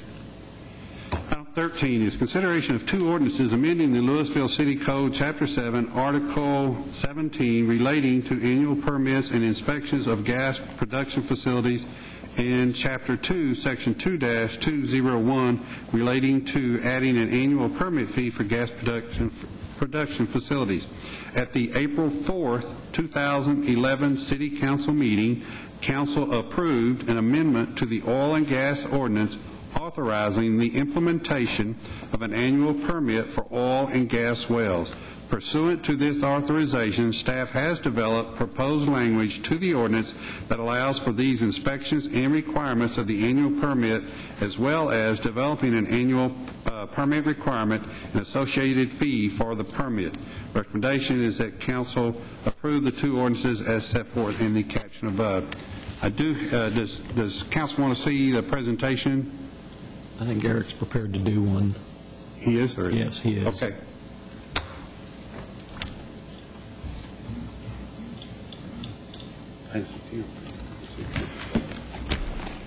Mayor and Council, over the last 2 years, the city's gas well ordinance has been amended 4 times to date. This will be the 5th amendment. And during that amendment process, during those processes, the city staff formed an informal review group, if you will, made up of industry representatives with Chesapeake, with Williams, with Titan, and Cherokee Horn on the first couple of meetings, as well as some citizen interest groups to go over the issues. And some of those representatives are here tonight. The last amendment in April, on April 4th, established the annual permit, as you had said. It also dealt with half a dozen other requirements. We adjusted how setbacks are measured to all equipment on the site. We looked at and adjusted the setback minimums. We upped the 500 to 200 foot interval to 500 to 300. We adjusted landscaping options for the remote areas. You all will remember some of that. We put inclusions in for mud, dust, and debris on the roads. We had clarification on paved driveways, emission control reduction plan. We put a new section in there. That was the main one that y'all had directed us to work with industry on. We created 7-618 and put a lot of criteria in there. The two items tonight, the two ordinances on your agenda tonight, basically, I'll start with the annual permit requirements. This annual permit, again, was approved by council in April, but this annual permit establishes the normal inspection criteria and protocol, just like our other programs in the city, where it being health inspections, fire prevention, sets up the normal criteria for the inspection processes, the intervals, things like that. The annual permit in this case is set up to be due on January 1st of each year. It's to operate a gas production facility. There's some information there on payment, but basically it has two sections in it, and I will I'll summarize those, because you're going to see that they're basically the two same sections that we had in the previous ordinance approved in April. But basically those sections are, we established Section H in your ordinance under 7619 that set up the semi-annual air sampling test at their sites, where this can be done on a semi-annual basis. The cost of the testing would be paid for by the industry, and reports generated to the city that we could look at those, and if in the opinions of the city and our technical advisor, which is a petroleum engineer, would look at those tests, give a basis and opinion, to determine is there a significant health, safety, and welfare issue, and if so, the city could impose additional measures to the site to rectify the situation. Again, that language is very similar to the ordinance that was passed in April of this year. The second part would be that, again, this is another that's very consistent, would be to the permit holder would have to submit a city quarterly gas stream analysis report for review by the city, as well as the city's technical advisor, and in the opinion of the city and the advisor, if there were levels of volatile compounds found in the report to create a significant issue, then we could take actions and impose that on the industry. Again, that's in the ordinance now. Our city program is run by the fire marshal, who is the gas inspector for the city. His personnel have run this. We don't have any dedicated personnel to gas ordinances and things like that. They have other duties. But again, they've worked with the committee through most of the changes. We did verbally talk about this in our last informal committee meeting that we had prior to the April adoption. I will tell you, this annual permit will set up quarterly inspections of the site. Very similarly like all of our commercial businesses in the city, whether it's retail, the restaurants, the office, the warehouse industries, any commercial business in the city of Louisville is inspected on an annual basis. They incur costs. They have to do, if you're a warehouse, you have a fire sprinkler system, fire alarm systems. They have to go out and get companies to certify those annually. So expenses are incurred by the industry. We see these sites, gas sites, after drilling has stopped and they go into production, there's no difference, in our opinion, than any other commercial business in the city. We do have to inspect them. So we set it up for that in parallel with what we're already doing in the Fire Prevention Division. The fee, we thought it would be fair to set that up at a $975 annual fee for the site, regardless if there's one well or 6 wells or 8 wells. The trip's the trip. We're going to be inspecting their landscaping, their fencing, their signage, their driveways. Is there metal on the street? There's 20 or 30 items that we're going to be looking at, just like we would an apartment complex, a retail center, or anybody else. So the two ordinances here we think are fair, and that's what we're presenting you tonight.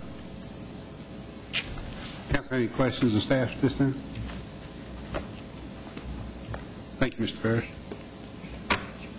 I do have several cards here filled out. First, we'll begin with Myron Dornick from Chesapeake Energy. Is here in opposition. If you would come forward, give your name and address for the record, please, sir. Yes, sir, Mr. Mayor, members of the council, my name is Myron Dornick with Jackson Walker, here representing Chesapeake Energy. We are, first of all, I apologize for the casualness of my attire. I didn't start my day knowing that I would be addressing you this evening. And we want to thank the city for allowing Chesapeake to participate in the process on this ordinance. We are not opposed to the fee, and we're not opposed to this ordinance per se. We would like to ask that this be deferred to your next agenda. We think Chesapeake is in support of these the goals here, and as staff said, we think it's a fair ordinance, but we think some of the language could be tightened up a little bit, and this is a concern to us because some of the language doesn't appear to track all the way through the ordinance. For instance, it's a little bit unclear how the appeals procedure works. And so we're just requesting that we have an opportunity to work with staff over the next 2 weeks and try to bring back to you a somewhat tighter ordinance for your consideration. Thank you, sir. Aaron Ralstad with Chesapeake Energy.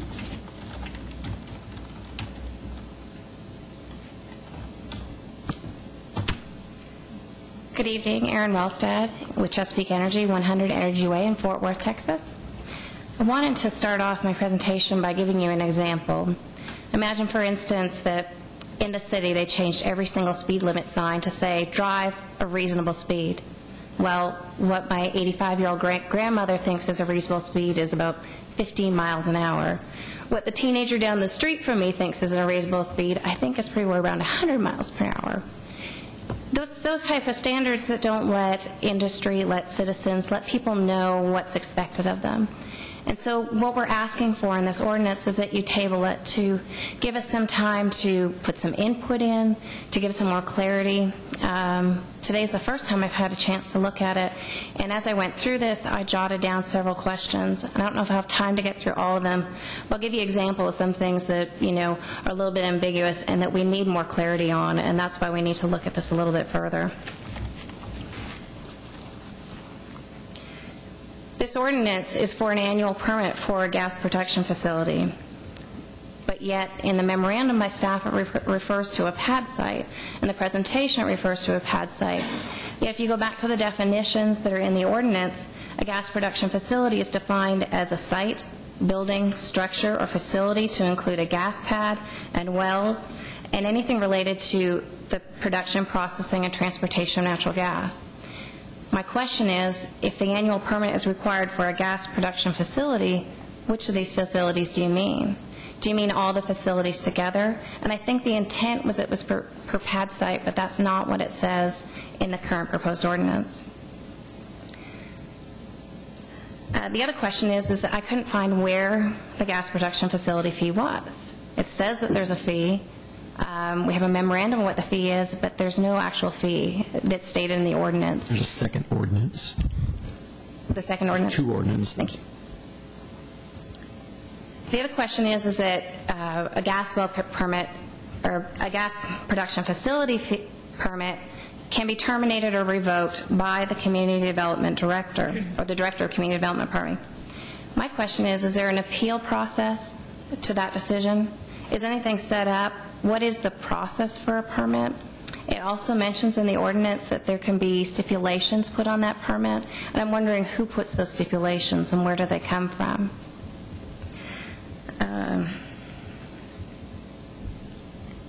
Another part of the ordinance says that this permit can be revoked based on failure to comply to a notice.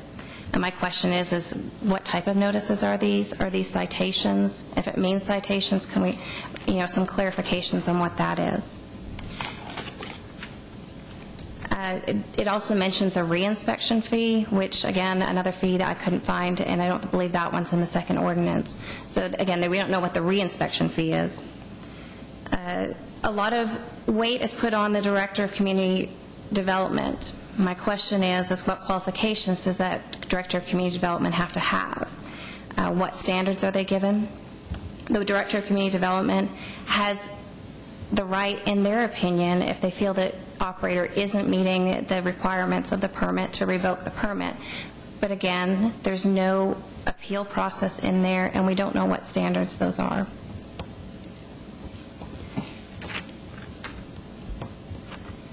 Another part is that a permit may be revoked if it poses a health risk, but yet we don't have any standards to what exactly that health risk is. What level of volatile compounds, who makes that determination, what opportunity does someone have to be heard if they disagree with that decision. These are just some examples of some of the questions that we need further clarification on. Again, it's not a matter of we don't support this, it's a matter of we need more clarification before we move forward, so I ask that you table this tonight. Thank you. R. Neil Ferguson.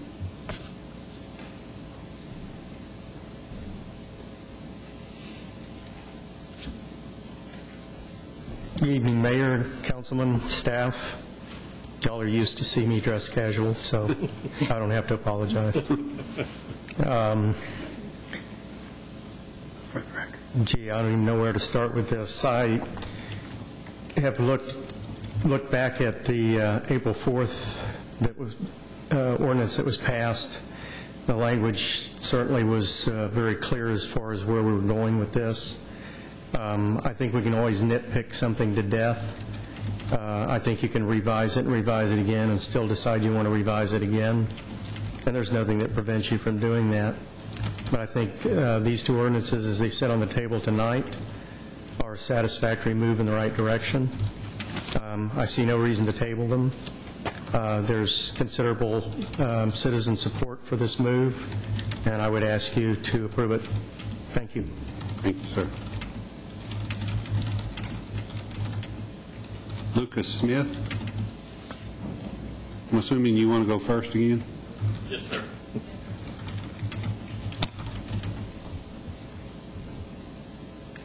Good evening again. My name's Lucas Smith at 6776 Corporation Parkway, Fort Worth, Texas.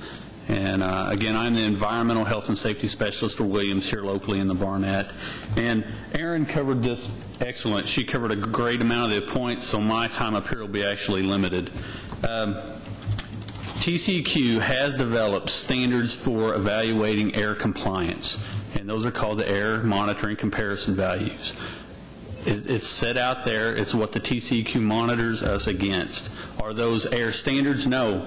It is a value that is out there derived to determine that more evaluation is required to ensure the safety of the citizens and the environment in the area. Within the ordinance requirement, it leaves open what the interpretation of what air compliance would be. And I would just like to ask the council to table this and take a look at those values. That's what the TCEQ is there for. They're there to control and protect the environment for not just industry personnel, but also for the citizens and the local governments. And I'd also like to ask that we try to reconvene that working relationship that we had in those previous meetings with the city staff. Those were excellent meetings, and I think that would be a great forum for us to discuss this type of information and go forward. We've got a wealth of knowledge in the industry, not just with Williams and Chesapeake, but also Titan that's not here tonight, that can help and provide information on all of these types of subjects, and we'd like to continue to participate. Thank you. Thank you. Deborah Hemphill? Okay, thank you, ma'am. I have several cards here filled out, and once again, these are all Louisville residents that are in support of this item.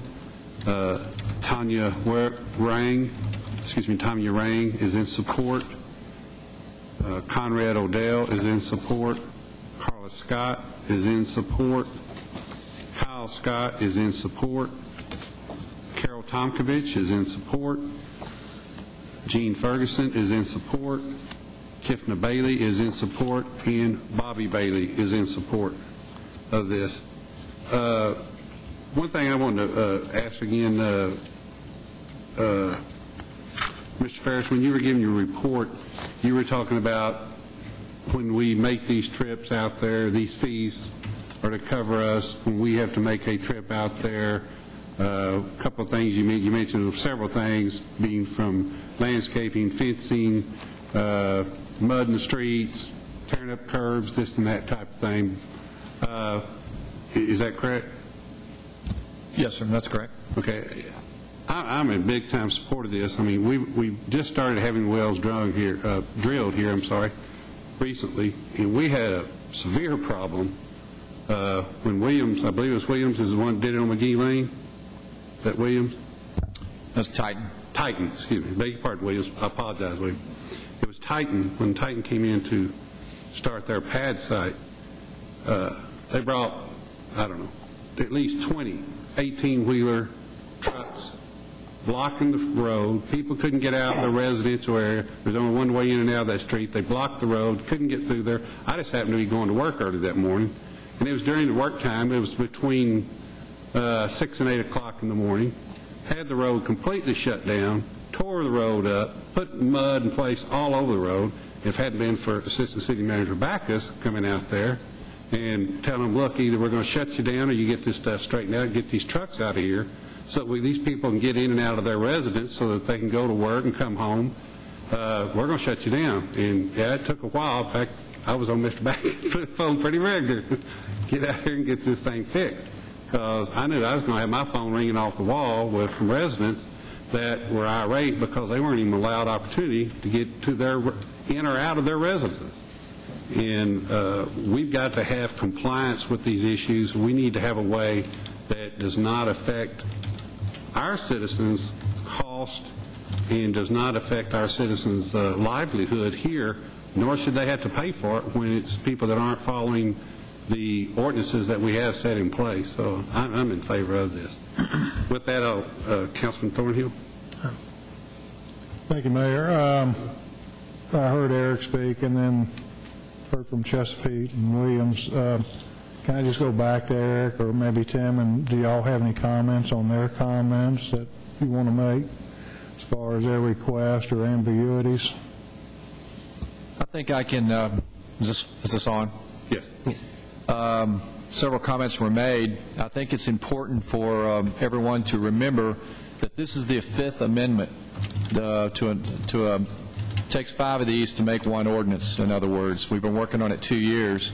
There is an appeals section set up in 7618 to the ordinance, and it's either for department director or for the gas inspector or his designee.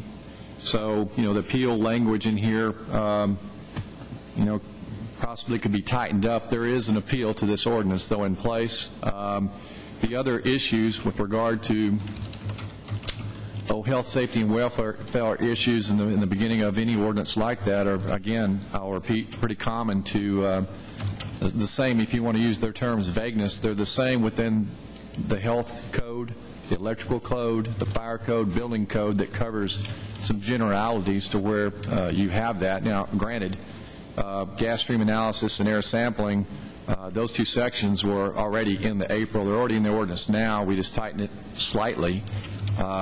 But if you direct us to go back and meet with committee, we can. But that's how I respond to some of the comments that were made. So with their comments, your recommendation is to consider or continue on with the recommendation to approve? Our recommendations to date are to approve the 2 ordinances. Okay. I'll support that, and I'll make a motion to support those recommendations. We have a motion to approve the recommendations as the ordinances as set forth. Second. By Councilman Thornhill, a second by Councilman Gilmore. Councilman Durham, did you have anything? I'll get you just a minute, John. I don't know. Yeah, I'm going to be in favor of this tonight. The comments that were made about the things that need to be cleaned up, if they would get with the staff about those, we can look at those at another time. And I know there's going to be things that need to be cleaned up on everything we do up here. Seems like we will revisit and revisit and revisit, but we need to move forward with this right now. Thank you. Councilman Renner. Thank you, Mayor. I agree with Mr. Durham.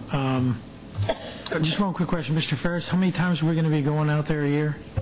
A minimum of 4. Minimum of 4, and each time we're going to charge a $975? No. Just annual? No, sir. That's a $975 annual fee, regardless of number of wells. It's per site. Okay, great. Okay, that's what I wanted to clarify. I'm also for this, and and there's two sides to this. I mean, we're working with the industry and, the city. We're trying to, make things safe for our citizens. If the industry has a problem with it, I do encourage them to approach the city and make some changes. We do need to move forward with this. If you feel, to those representatives that are here, if you do feel that they are not as clear as they should be, then that's when we need to make amendments to our ordinances. But I do like the direction it's going. We do want to make sure it's safe. We do need to monitor. Though there was a comment made that, in the, I don't even know sure who made it, but on the 4th of April, we gave our intention, though we never really saw this version of the ordinance till tonight. And I can understand that you see some ambiguity or whatever, but let's work together and try to tighten that up. I know that we want to work with you, and we know that you want to work with us, but we do need to put something down on paper so that we have a direction to go. So that's all I'm asking is kumbaya and all that stuff.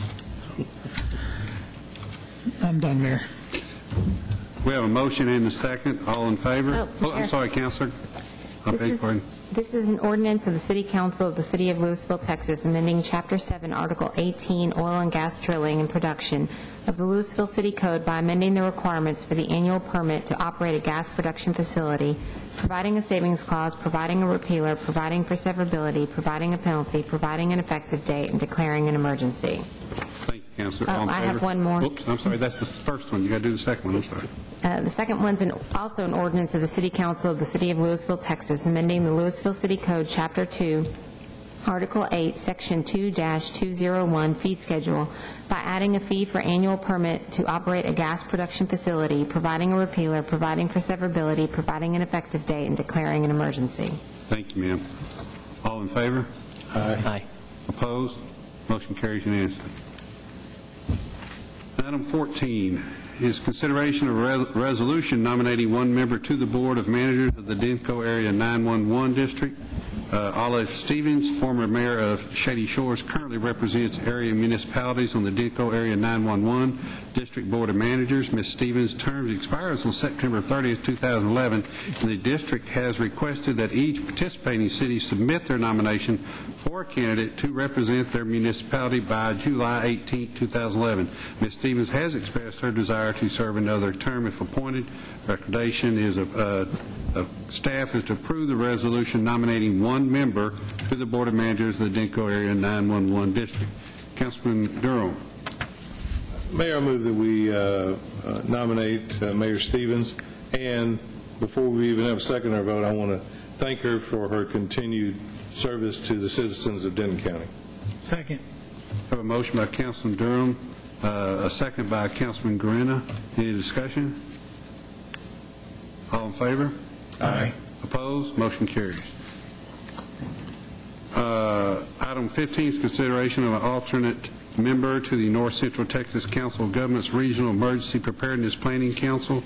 Councilman Guerrero was nominated by the City Council in January of 2011 to serve on the North Texas Central Council of Governments Regional Emergency Preparedness Council. The council is composed of elected officials from participating cities and counties. Cities are grouped into population brackets in accordance with current population estimates. Members serve 2-year terms. Councilmember Guerrero has been officially appointed by the County Executive Board, and now an alternate member needs to be designated should he have a conflict in his schedule and is unable to attend a meeting. Recommendation of staff is council consider appointing an alternative member. Councilman Guerrero. Councilman Thornhill is reluctantly wanting to do this, but I've tried to assure him that I'll try to make every meeting, and I do appreciate his willingness to be my alternate, and thanks for having my back, brother. I appreciate it.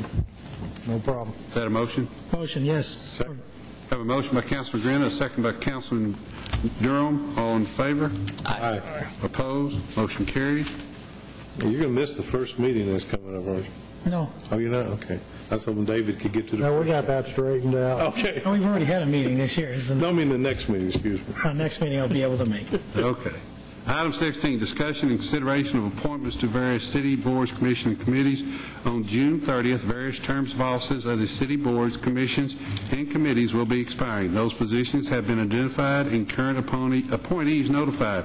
The board, commission, committee, appointee process notebooks have been created for city council's review.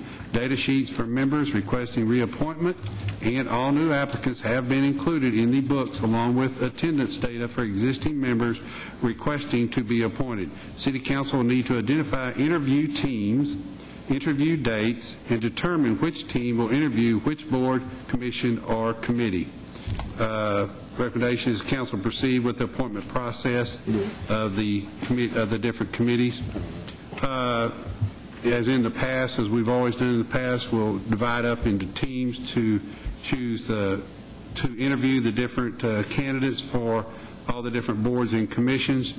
I would ask that Councilman Durham and Councilman Gilmore work together and interview the candidates for the CDBG, for the Old Town Design Review Committee, and for the Park Board.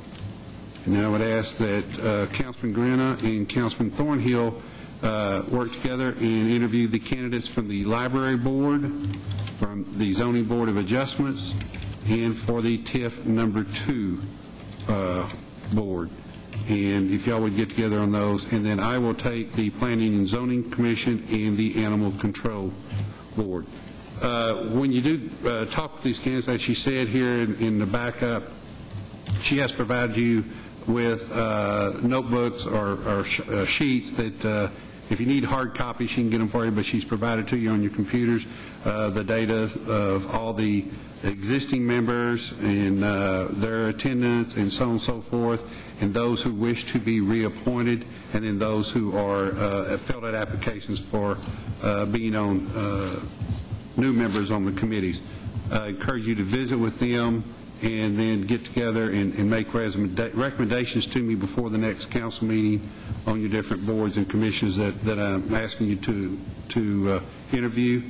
And then also, if you're going to reappoint members, you need to decide if you're going to reappoint everyone or none of them, or some that you are and some you aren't, if you'll be sure you make those decisions also. So with that, that would be my recommendation. If anybody has any discussion on that or anything. Councilman Gilmore, you have a motion there? Move to approve. As my recommendation? As you recommended, yes, sir. Thank you, sir. I have a recommendation, a motion by Councilman Gilmore for my recommendation as far as setting up the teams in the interviews. I'll second. Have a second by Councilman Durham. All in favor? Aye. Opposed? Motion carries. Okay, we're down to reports. Nika, Bob, how'd that bass tournament go, sir? It went very well. It was a big success. In fact, it was so big, they've grown so much, they're going to be relocating to another state where they have larger facilities, but that's not unusual. They do rotate bass tournaments to different locations from time to time, but they've been very successful here, and the program has grown from 50 anglers the first year to over 300 this year. Wow. Due to the success here at Louisville. Wow. We've had it for the last 4 years, isn't that correct? It's been 6 years, man. 6 years, wow. Well, we'll try to work to get them back here, Tim. We'll increase the size of that lake they need us to. It was great. Our hotels here were just delighted to have, and all the restaurants allowed to have all these anglers and their families and members and all the support teams that come with them, and all the vendors that were here supplying those people. It was a great event. We thank you and your department for all the work that y'all did over the time. Chief, we want to thank you. Lastly, we want to thank you also, for I know you had to be out there quite a bit often because of the lake requirements and stuff. We want to appreciate all y'all's help with that and making that success once again for us. You got anything else you'd like to report? We got an upcoming ball game, I understand. Oh, the other chief's going to talk about that. I'm liking this. Okay. Anything else? You? Nothing in HR? We do have the employee picnic this Friday from 11:30 to 1:30, so we'd like to invite council to come out and we're going to have Mexican food fajitas. Are we doing the dunk the city manager deal this year? Dunk the assistant city manager. The city manager won't be there, unfortunately. Oh, you're worth much more money. Chief Carbo. Thank you, Mayor. I just want to remind the council and the citizens at home about the Battle of the Badge tournament coming up this Saturday morning, June the 11th. Grounds open at 8:30 at Lake Park, fields 9 and 10. And we'll start off that tournament with a title game between the great Louisville PD team and those guys over at the fire department. We never seem to. We won once, but we're going to hopefully we can repeat that again this year. Admission is $5. Kids under 12 are admitted free, and all this is presented by the Louisville Citizens Police Academy Alumni Association. Those great folks we honored earlier this evening. Again, another great community support event that they're doing. Benefits the Child Advocacy Center of Denton County. So we encourage everybody to come out, spend your money. There's face painting, bounce houses, clowns, silent auction, the whole bit. So all of it goes for a good cause. Thank you. And that's this Saturday out at Lake Park. This Saturday, Lake Park, fields 9 and 10. The ground's open at 8:30. Our title game starts at 9 o'clock and hopefully goes only about an hour and 5 minutes. We look forward to it. It's always a great event. Carol? We're still full. I have nothing that's going to be as interesting as that, but we do have a full lake in case the voters come back. That's good to hear. The wind didn't blow it all away, I guess, huh? That's good. Donna? Brenda? Mr. Ferris? Good job in your presentation tonight, sir. Thank you. Mr. Backer? Yes, sir. Just wanted to let you know of a new project that will be with a groundbreaking ceremony on Wednesday, June 8th, and that's the Louisville Animal Shelter and Adoption Center. Our new project will be breaking ground on that day at 9 a.m., 955 East Valley Parkway. It's just, Valley Ridge. We call that Valley Parkway all the time. Valley Ridge and 955 East Valley Ridge, and that is at the north entrance of the Toyota of Louisville Railroad Park. So I'd like to see each of you there. Be a short ceremony, and again at 9 a.m., June 8th. Thank you. That's another tremendous occasion here in this city where we're having some tremendous things happen in the last few years, but this is really going to be something that's been needed for a long time to come, and we've been able to finance it, pay for it, and go for it, and that's just wonderful to hear. I think it'll be well received among our citizens. Councilman Durham. Mayor, just one item. It seems that the area feels so much better when we have a winner in something. It doesn't really matter what it is, but with that, I wish luck to the Dallas Mavericks to keep going, just win a couple more. Makes everybody feel a little bit better in the mornings. Right. Thank you, Mayor. Go, Matt. Councilman Grennan. Just wanted to add on about the Battle of the Badge. The first game in the morning is at 8:30 between our Louisville Police and Fire Department, but games are going to go on all day long till about 7:30, if I remember right.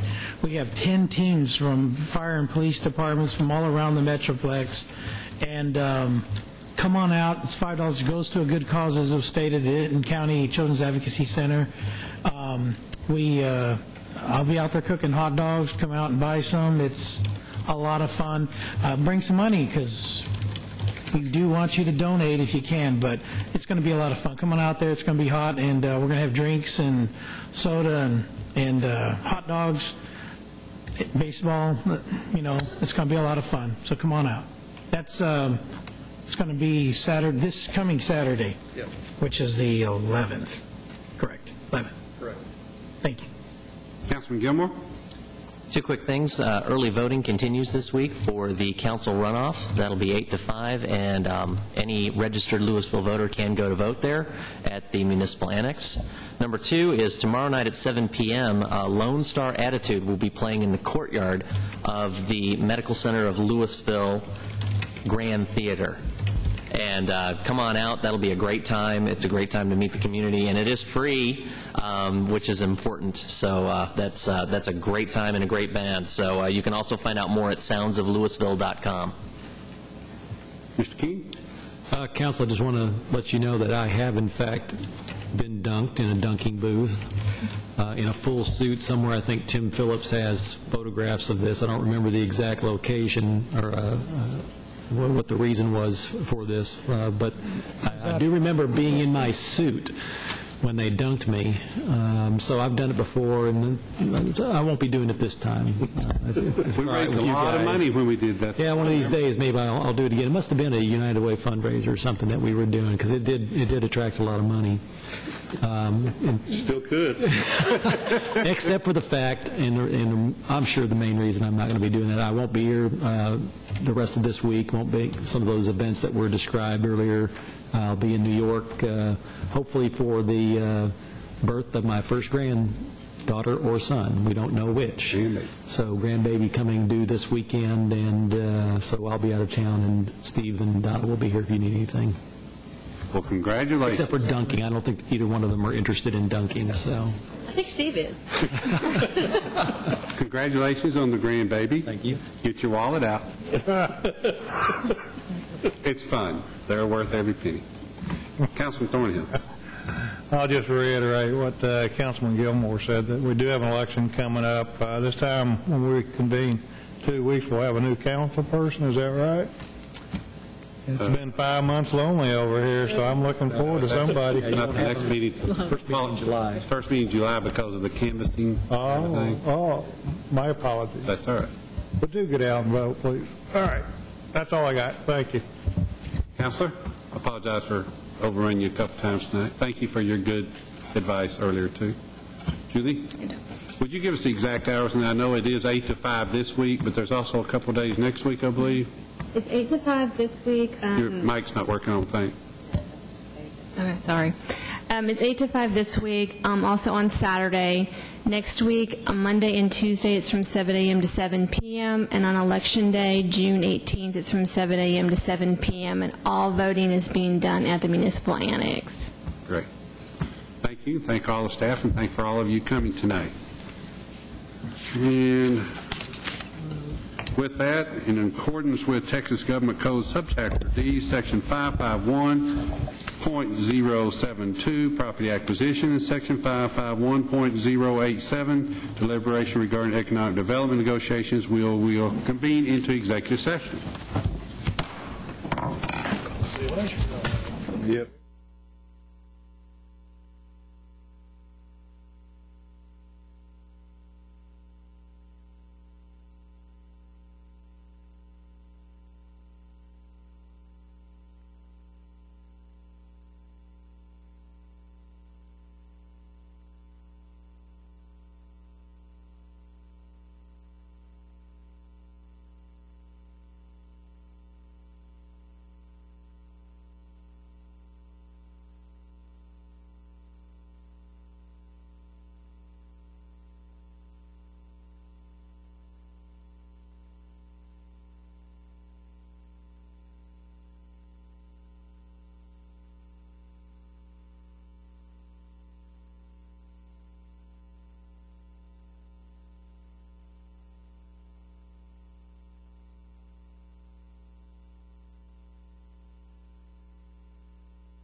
They lose the B morning, but it won't be in the morning.